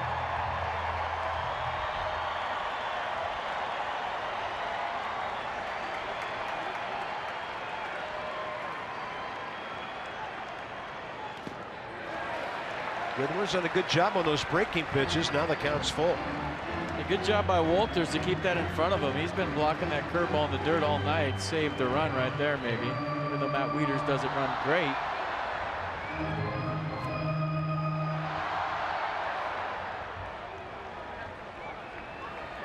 Got to be on the fastball here. If he throws you the curveball, foul it off at least. Easy to say. Yeah, suddenly a big pitch in this game, 3-2. And he goes with the heater, and Goodwin barely able to fire off a half swing. 2 down. It's up to Defoe now. Big out by Marquez, and it's like he's fooled on the fastball right here. Or maybe just decided it was a strike late. Maybe he thought he was going 3-2 curveball, but that's an emergency hack by Brian Goodwin. I haven't seen him swing like that. But a big out for Marquez and the Rockies. 60 pitches, 5 innings. He's already thrown 22 here. Struck out Wilmer Defoe twice. And that is in left field. It's fair. Here comes a second run. Kendrick home. And Wilmer Defoe cuts the deficit in half.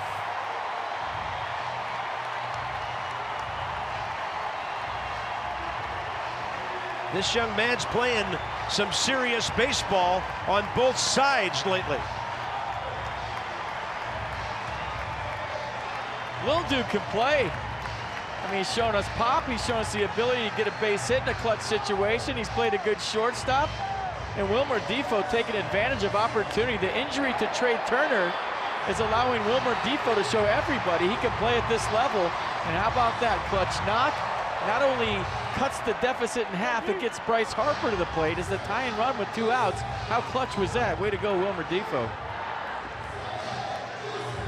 And way to go, Howie Kendrick. So the 8, 9, and 2 spots produce 2 runs here. And suddenly Bryce Harper represents the tying run in a 4-2 game.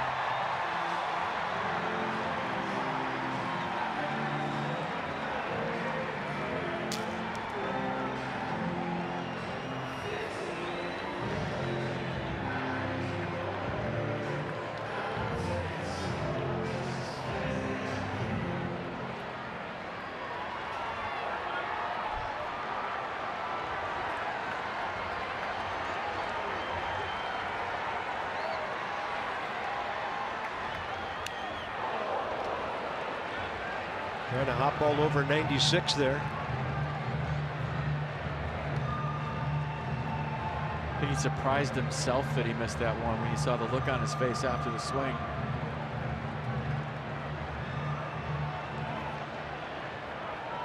'19-gamer on the line too. Don't forget about that. Probably have another at bat. 9 homers, 21 RBIs during his streak.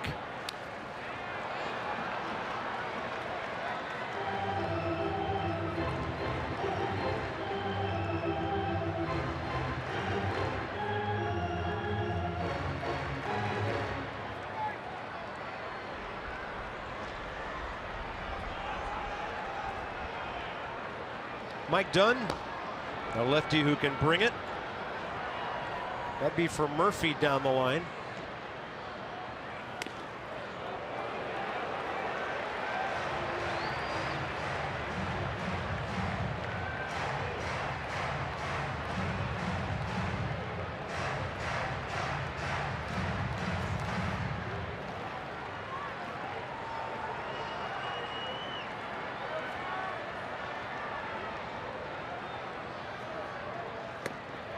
Then he goes with the hook and it stays upstairs. 2-2. Doesn't have the good curveball anymore. He's either bouncing it or spinning it. Tells me he's getting tired at 87 pitches. Or maybe just lost his release point on that, or feeling the pressure of this lineup. Could be all the above. Yeah, nearly half as many pitches this inning as the rest of the game. But he's got enough left with 98 to strike out Bryce Harper, his 10th K of the night. The Nats get big hits, and Howie Kendrick in the middle of all of it. His first hit as an Nat, a pinch hit double. He followed Wieters home on the Difo base hit.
Tanner Roark battled, gave up those 2 runs in the 5th. The Nats have gotten a couple back on the heroics by Defoe and Kendrick. Herman Marquez continues to be solid, but I think you made the point there right at the end of the inning. FP, how much does he have left in the tank? Well, he had enough to get past Bryce Harper, but they're starting to figure him out. And this is a big inning for Matt Albers. You have the momentum right now. 1, 2, 3, get back in the dugout. You got Zimmerman, Murphy, Rendon coming up. You have the momentum right now, so keep it and get your ball club right back in there. Things changed when the Nats scored those 2 runs. Joe Blanton had been throwing. Albers got up with a would-be rally about to take place, and Albers gets the call now in a 4-2 game. As we go top 7, it's the top of the order for the Rockies. First up, Charlie Blackmon, 0 for 1 career against Matt with an RBI.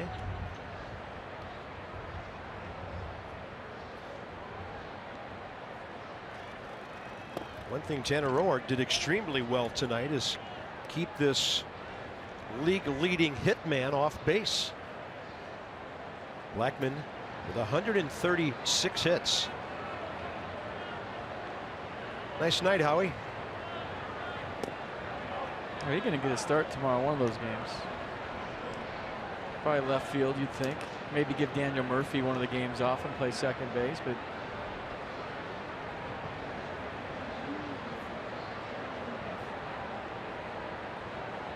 Two and 0 now to Blackmon. Big swing.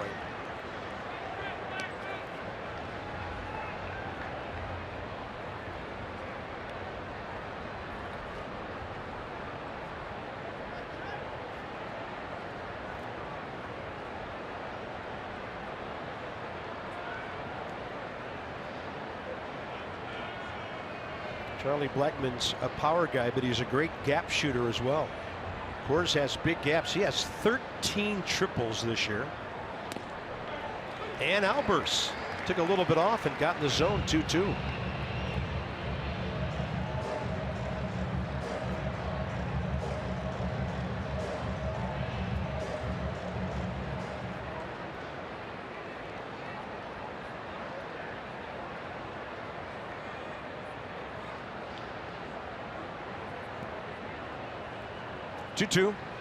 Way inside.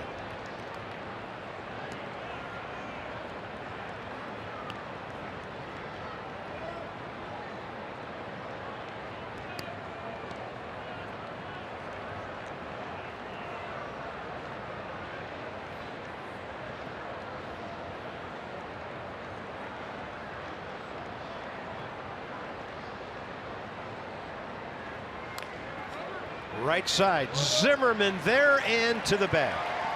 Charlie Blackmon 0 for 4.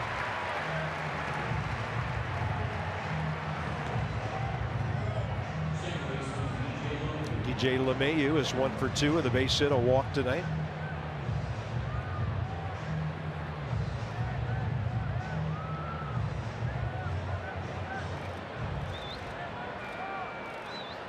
some quick outs, get right back in there. Easy to say, big part of the lineup coming up for the Rockies, but don't you feel like momentum's wearing a red jersey? All of a sudden the crowd's finally into this. It has turned around. Wilmer with the big hit. Howie Kendrick with the big knock off the bench, and Matt Wieters getting it going.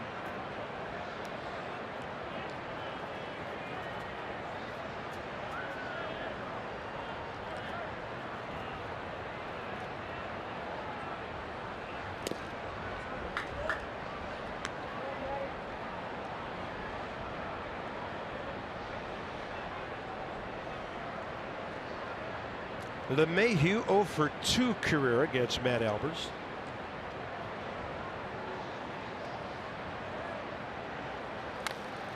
Jammed him to Hopper. Wilmer Defoe.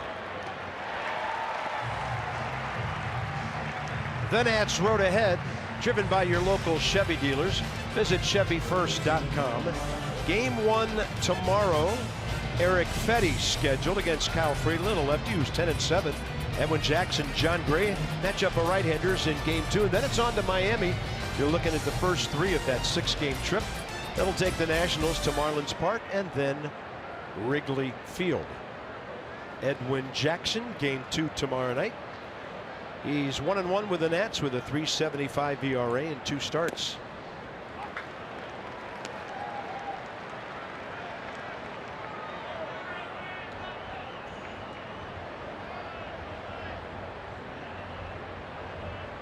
Nolan Arenado 0 for 3. Fly ball to left center.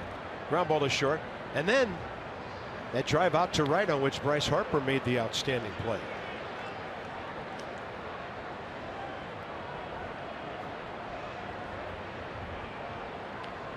How about finishing the cycle with a walk-off homer?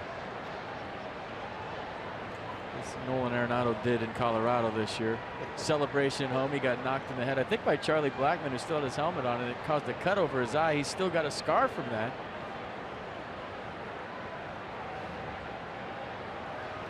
But one of the best celebrations and one of the best shots I've ever seen with him, with his fist pumped to the crowd and blood running down his face after he walked him off to hit a homer to complete the cycle. I think most everybody would take a little gash for a night like that. 2-1. Aaron Judge lost a tooth in a celebration, I think 2 nights ago or last night. Went to home plate, somebody jumped up, the helmet hit him in the tooth and knocked half of his tooth out. The trainers were actually looking on the ground for his tooth at home plate after the celebration. Wow. 3-1 with 2 outs. Albers throws a strike and he jams Arenado. Daniel Murphy. So far, so good for the bullpen. 6 up, 6 down. Solis and Albers.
The 7th, 4-5-6 for the Nats. Zimmerman, Murphy, Rendon. And a strike on German Marquez, 89th pitch of the night. He had to throw 28 in that 6th inning. Zimmerman a strikeout and a ground ball to short. This one to the hold in the backhand by Trevor Story. Ryan Zimmerman getting down the line well. He's out by less than a step. Well, that ball tried to get by Trevor Story, didn't it? Watch the last hop here and him kind of fish for it on the backhand. Nice play over the top. Strong throw by the Rockies shortstop. Right there, there was a little misstep, but he still got the backhand out there, got enough glove on it, and stands up tall right over the top, and a bullet on the money to get the hustling Ryan Zimmerman. Nice play. There's Daniel Murphy, ground ball and a strikeout.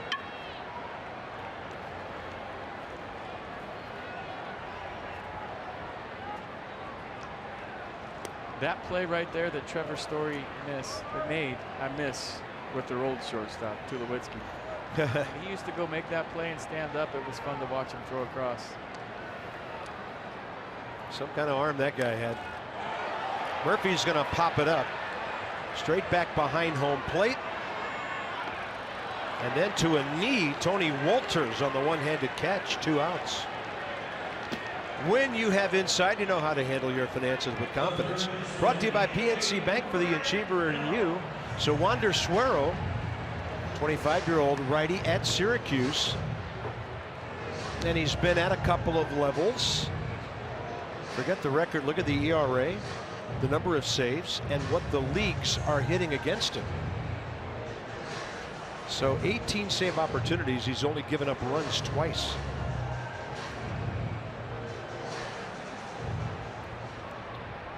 Anthony Rendon, 2 balls in the air. One to right center, one foul to right.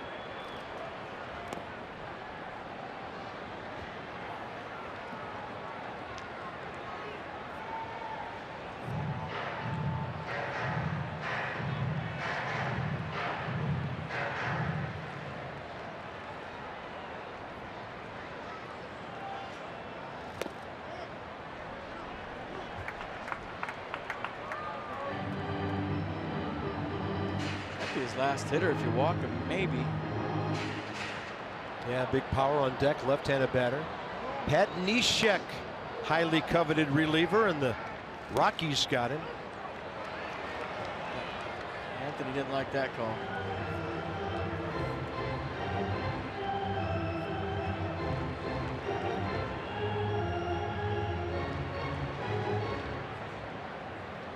Another ex-Philly.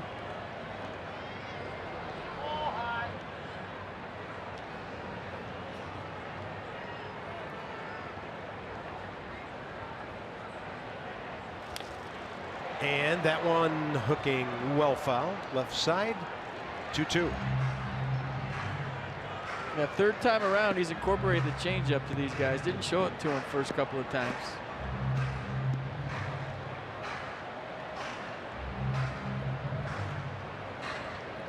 Getting close to 100. Went 7 innings his last time out against the Pirates in a 7-3 win. He's won 3 in a row. Rendon fights one off. He's gone 7 3 times this year. In fact, 2 of the last 3. White Sox 7 innings and a blowout win back on the 7th of July, and 8 innings back in May at home and a 3-0 shutout of the Cubs. I mean, you get a start on the road for the Rockies. It's a blessing. You feel like you're pitching the Grand Canyon. Yeah. I mean, it's got to give you confidence to just attack guys and not feel like, you know, if you make one mistake, it's in the seats. Even though the Nats have the lineup they have, he's got to be feeling great that he's not pitching in Coors Field. The aforementioned lefty, Adam Lind. 3-2 now with 2 outs. And Anthony Rendon hits one high in the air to deep right center.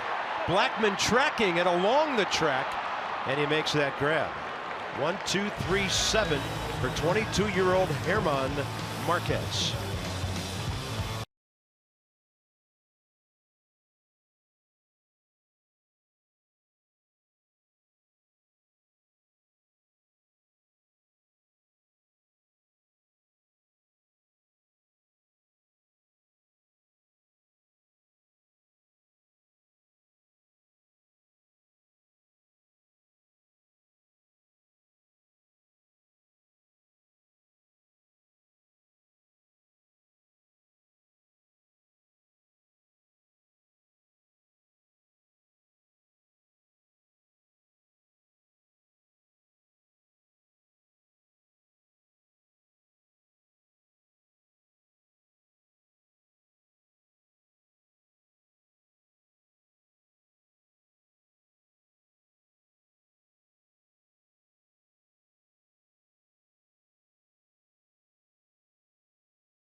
So A.J. Ramos, long rumored to be traded. He's a Met.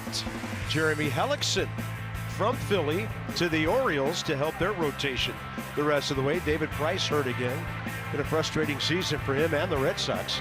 And Lucas Duda, the Mets have him on the move, and he's gone to the Tampa Bay Rays. Another inning for Matt Albers, 13 pitches, 6 strikes in a 1-2-3 seventh. He gets Parra, Reynolds, and Gonzalez here. 2 lefties around a right-handed hitter. Tell you what, the Marlins have some good parts if they want to move them. But that's a garage sale that I would get up at 5 in the morning to be the first one at. Before they put the signs out? I mean, they have good players, and get to know them throughout the years. They're good people on top of it. And if you're going in a different direction and you're trying to reload your minor league system and maybe change ownerships, and they start unloading players, there's some good ones.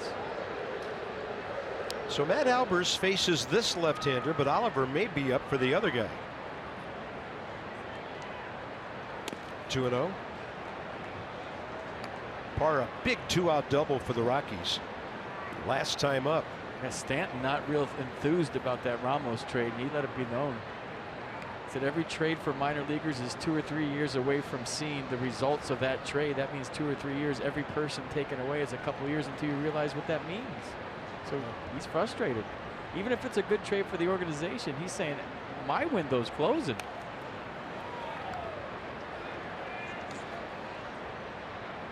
And with a contract like he has, options to go elsewhere limited, unless somebody really wants to open up the vault. Well, I don't feel sorry for anybody that's making $300 million, but you kind of see his point, is my point.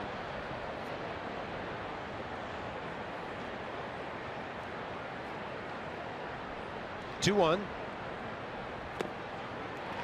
Good off speed.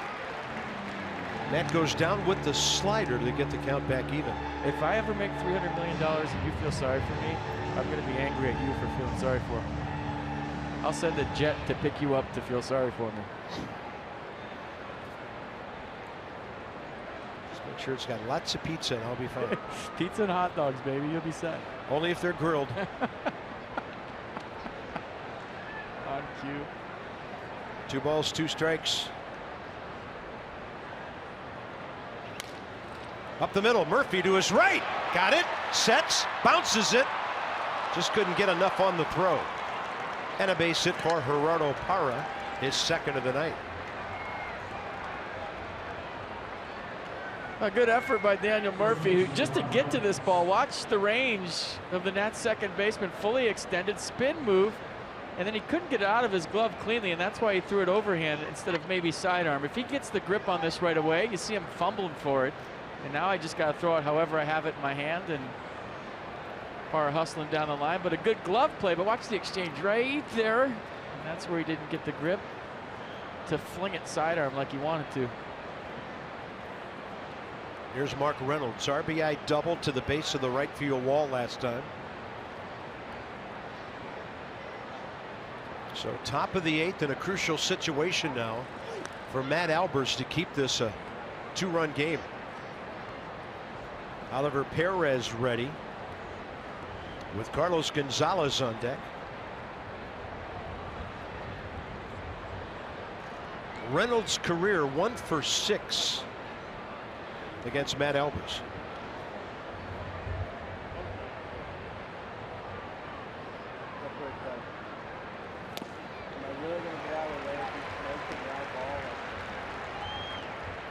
Pretty good slider, tight and late. Watch this, looking like a fastball for a while, and then just a lane change at the end.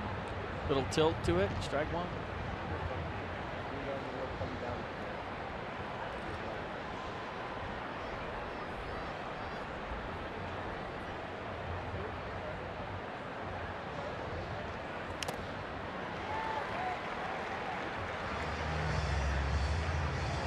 The Nats back in town through the 2nd of August. Kids Day Sunday.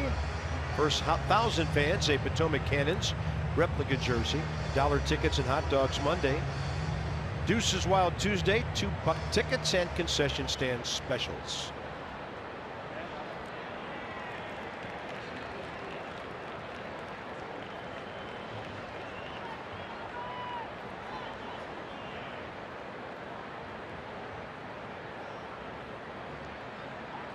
You ever get fancy with your hot dogs, or you just ketchup and mustard guy? I'll go barbecue sauce. Really? Or ketchup. You ever go like tomatoes No. and onions and No. bacon, make it like a burger? No, that's in Chicago they do that. Yeah. Those are Chicago dogs are the ones they load up. Yeah, I like those. If they're grilled, I'll try anything. Toasted bun or just regular? I like regular. Oh,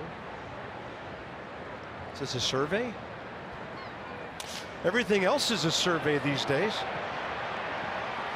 Murphy ran a circular route. Defoe came in from the other side, and they almost met right in the middle for the first out. He's just surveying the situation.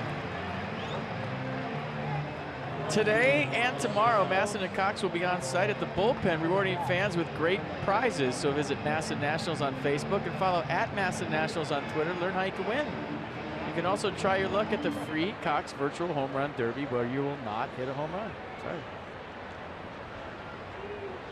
Carlos Gonzalez has never faced Matt Albers. So with 1 on 1 out, he'll stay in to face Cargo, who's walked, scored, and singled tonight.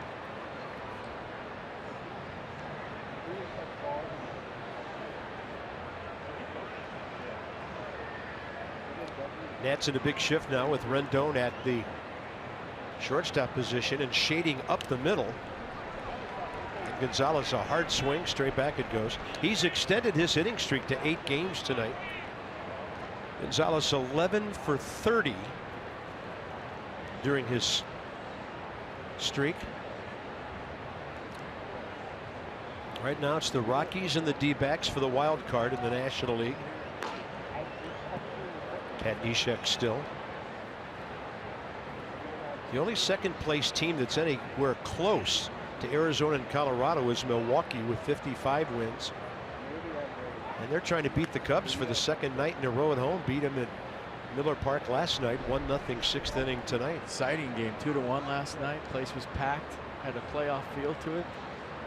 Yeah, the guys told me that when the Cubs play at Milwaukee, the ballpark is still Milwaukee fans, but the Cubs have 40 to 45% of what they can figure out as far as the support and the noise and all that. I mean, you drive an hour and a half north and you're in the other team's ballpark. There's the Wild Central with Milwaukee's win last night. St. Louis trailing Arizona right now. Pirates are trailing at San Diego. So the way it's lined up, the Nats would play the winner of that division. It would. Dodgers would get the wild card. And they won again today. Left side, right where Rendon is. That's a 5-6-3 double play. And even further good for the bullpen with 3 zeros on the board tonight. We holding on here? Negative. No challenge. Lind first up, bottom 8.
So Adam Lind led off this inning with a 10-pitch strikeout. Don't forget about that. He was first man in, maybe wore down Marquez a little bit.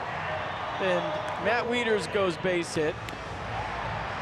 Howie Kendrick welcome to the Nats with a double. So second and third, the stage set for Wilmer Defoe. He comes through with a big knock to get the Nats on the board and make it a 4-2 ball game. So don't sleep on Adam Lind's at bat to start that whole thing up. It was a 10-pitch battle that he lost, but it might have had something to do with what happened behind him.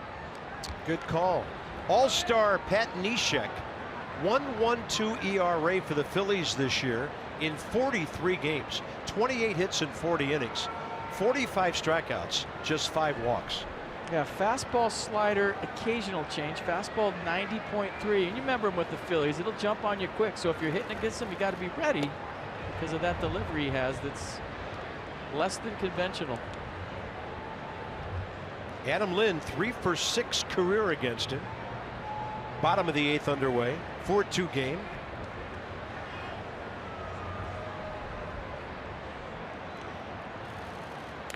And there it goes to right. Is this one going to stay fair? No.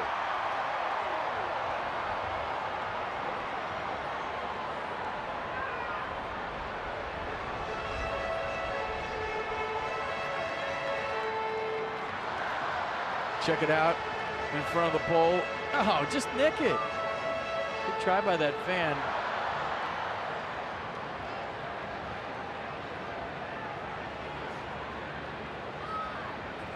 Tried to smooth that one out of here. Probably fooled by the speed, stayed through it, couldn't keep it fair. Lind up the middle, that's where they got him played. Tricky hop for Story.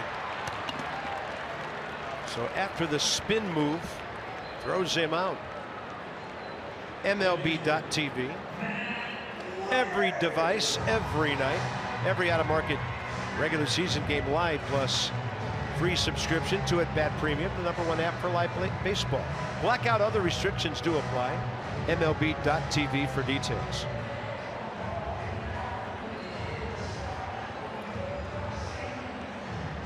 Matt Wieters broke up the perfect game 2 innings ago with a clean single to left off of German Marquez, who pitched 7 outstanding innings tonight.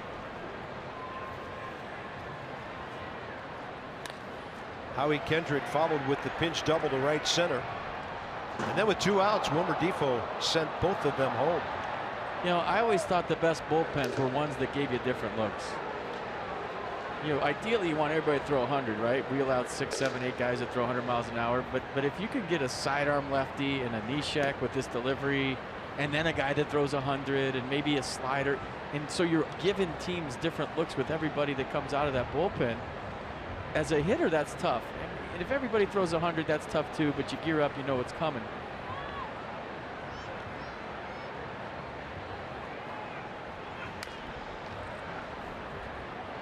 You know, one guy throws 85, the next guy throws 100, the next guy's a sidearmer with a weird delivery, and the next guy, and you just, it's hard as a hitter to make those constant adjustments. Different windows that you pick up release points, different stuff. Pedro Severino in the #9 spot next.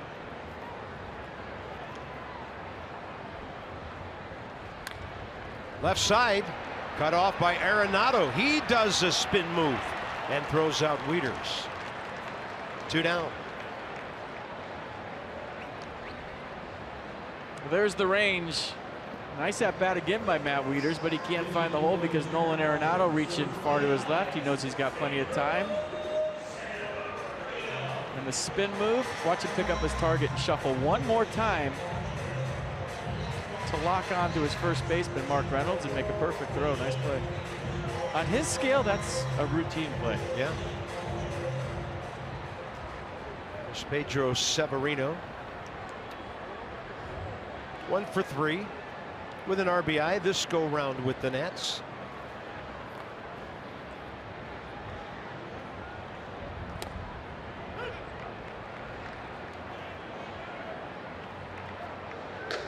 So Ryan Madson joining Oliver Perez. Nats might have to get a run or tie it for Madson. We'll see how Dusty plays it.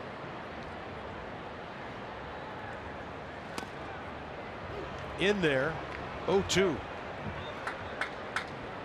Ishak, you see other guys with that sidearm thing, they're not capable of throwing a ball absolutely straight, it seems.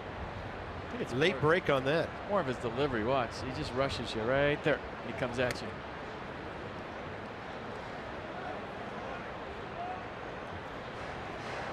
It's a different look I'm talking about. You've seen him with Philly this year.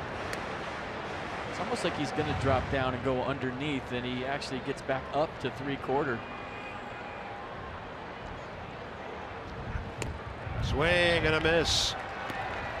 That's a reliever any contending team would like. And he gets a 1-2, 3/8.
By the Lexus RX, featuring a pre-collision system with pedestrian detection, standard by the Virginia Lottery. Look for the game of the summer, the Corvette and Cash Scratcher from the Virginia Lottery.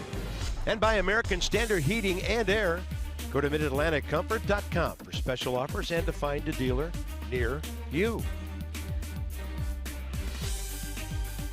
What a night for a stroll. And what a day for baseball tomorrow. Major League debut for Eric Fetty, 4-4 in 27 games, 11 starts this year in the minor leagues. Kyle Friedland, a lefty for the Rockies, who's 10-7. There's the nightcap starter, Edwin Jackson. 1-1 with the Nats. He'll take on one of their young aces, John Gray. We'll get you going at 1 p.m. with Nats Extra tomorrow. It's a split doubleheader at 1:30 and 7 o'clock. Oliver Perez, top of the ninth. Trevor Story faces him.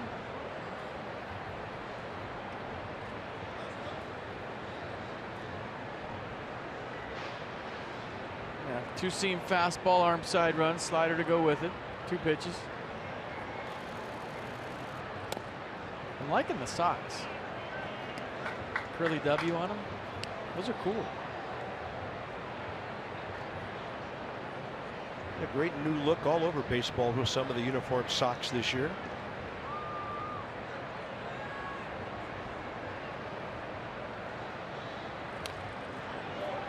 Two and one on the foul ball. Now, by the way, their closer is back with the ball club. Greg Holland was on paternity leave, but because of the rain out yesterday, he only missed 1 game being in the Colorado bullpen. That was earlier in the week on this road trip, so he's back, and that guy's 31 out of 32. Perez hanging on that back leg, and he throws a slider in there to even the count.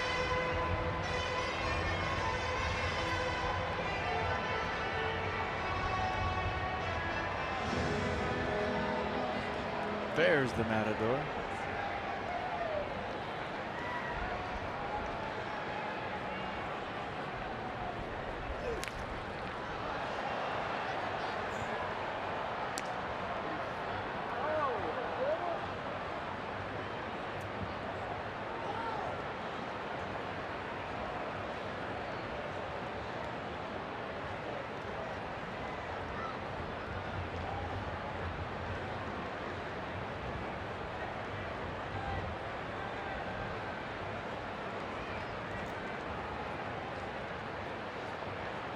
2-2 again.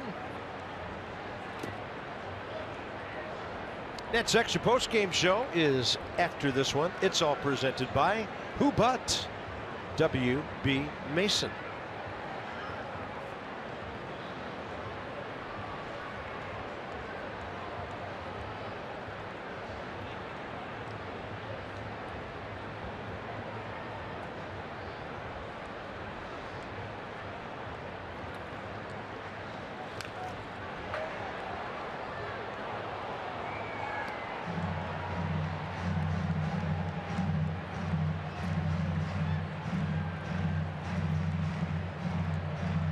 Catcher on deck, and then the pitcher's spot here in the top of the ninth.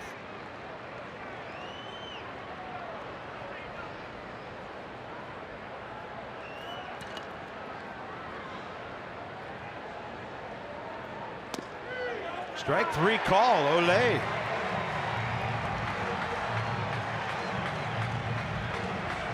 Read Trevor Story's lips. He said that pitch was down. Let's look at it again together. Borderline call went Ollie's way. Borderline pitch, I should say.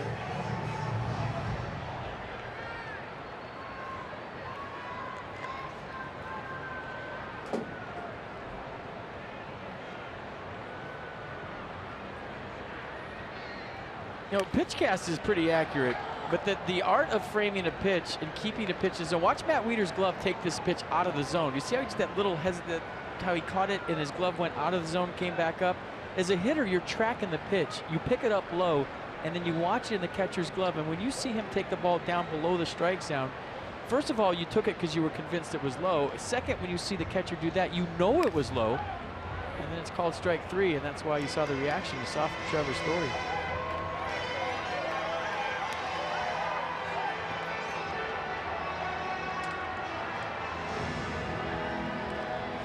I want this song to be my doorbell. Well, somebody rings it and that's what plays. So I'll be there in a second. Got him. 2 down.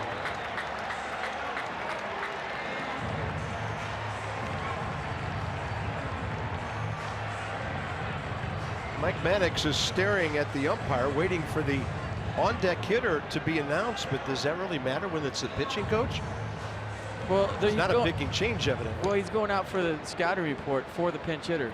We talk about this all the time. We got to get this sponsored. This pitching coach scouting report brought to you by, because it happens every single night with every team. When a pinch hitter comes up, the pitching coach comes out, and I feel like it's a perfect place for a sponsor. Why not?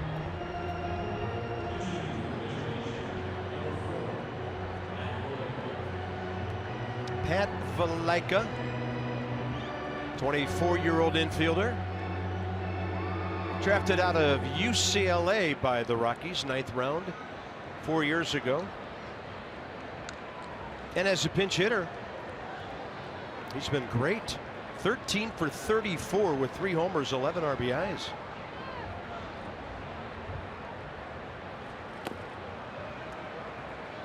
Adam Lind is 12 for 30 with 3 and 9, but he's been starting so much lately. His pitching, hitting opportunities have been limited, and I'm sure he's fine with that.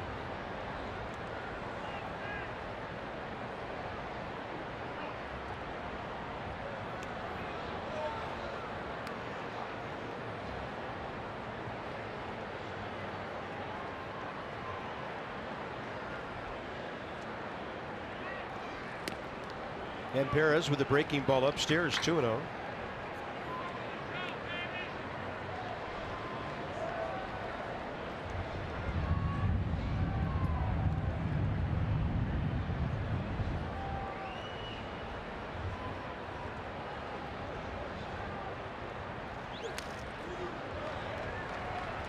Big.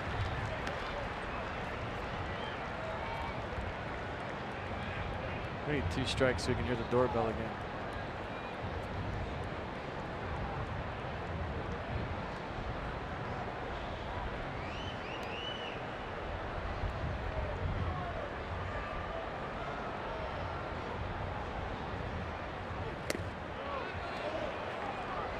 3-1.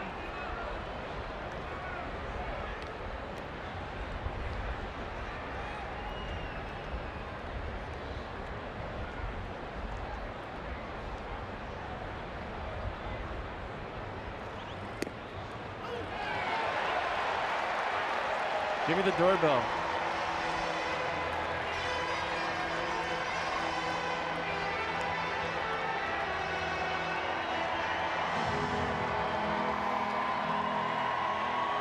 It's hard to sit still when you hear that. Can I help you?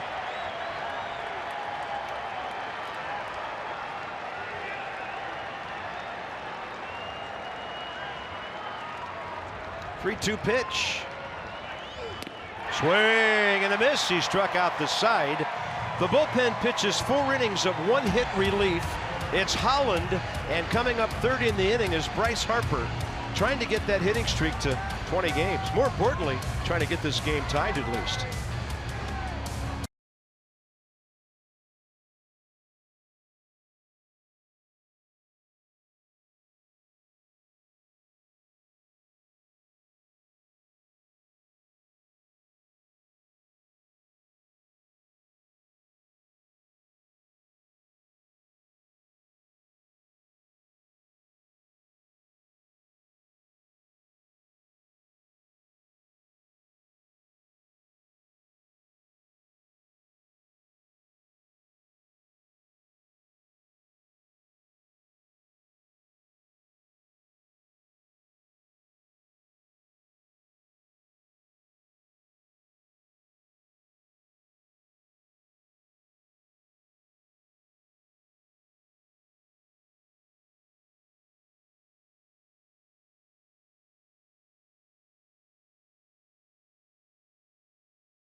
Be reproduced or retransmitted in any form.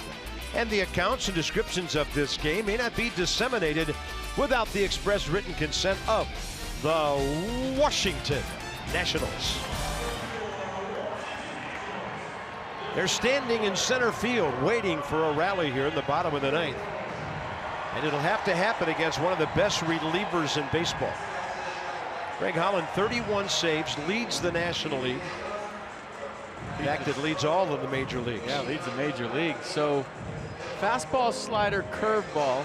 Pretty much 2 pitches though. Fastball, lots of sliders. Fastball 93, slider 85, 86. Here we go. Put your rally caps on and maybe a couple bloops and a bomb and everybody goes home happy.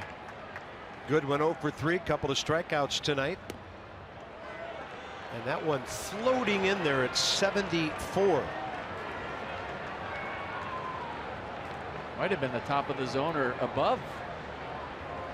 Wow. Came down right into the mitt. According to PitchCast, way up when it crossed the plate. Here's the 0-1 to Goodwin, who hasn't faced Holland before. Then he drops 77 to the outer half. Yeah, I have him throwing his curveball per Fangraphs at 5% of the time. So if you're Brian Goodwin, that's the last pitch you're looking for, and he starts you up with 2. Doubled up, yeah.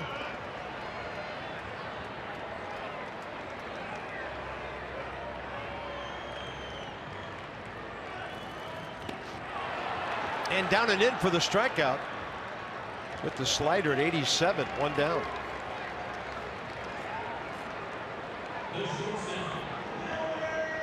Well, this is where Wilmer Difo has to do everything he can to get on base for Bryce Harper. Tough night for Brian Goodwin. Like he's not picking up the ball tonight. He swung at some borderline pitches. He'll get another chance tomorrow.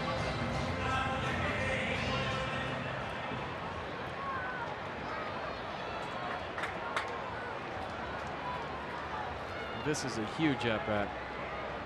Determines whether or not Harper represents the tying run. Defoe 1 for 3, 2-run single. And Bryce Harper will not be able to tie the game. 2 outs, bases empty for his last attempt now to get that hitting streak to 20 games.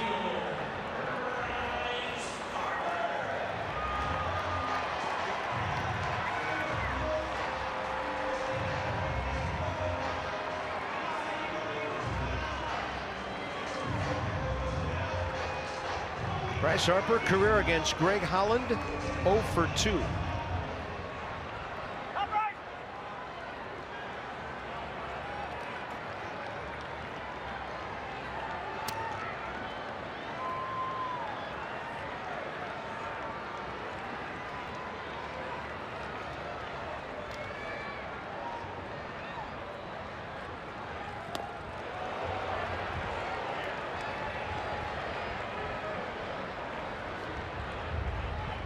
Well, that curveball percentage is going to go up because he's thrown a lot of them tonight, and that's a nasty one. Wow. Guys are not just missing, but by a lot. Tony Wolters seeing the effect of the Herman Marquez curveball tonight, and what it's done is going to it here.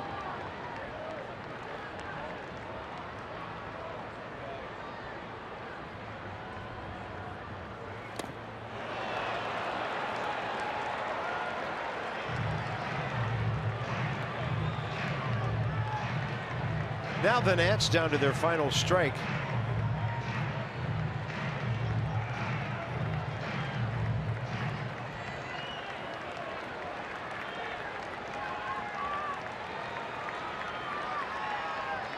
He's extended the streak in his last at-bat once in 19 games.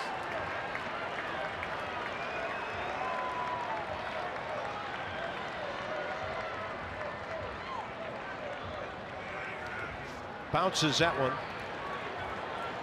Bryce in the last week, 3 1-for-4 games to keep it going, but those were early in the game.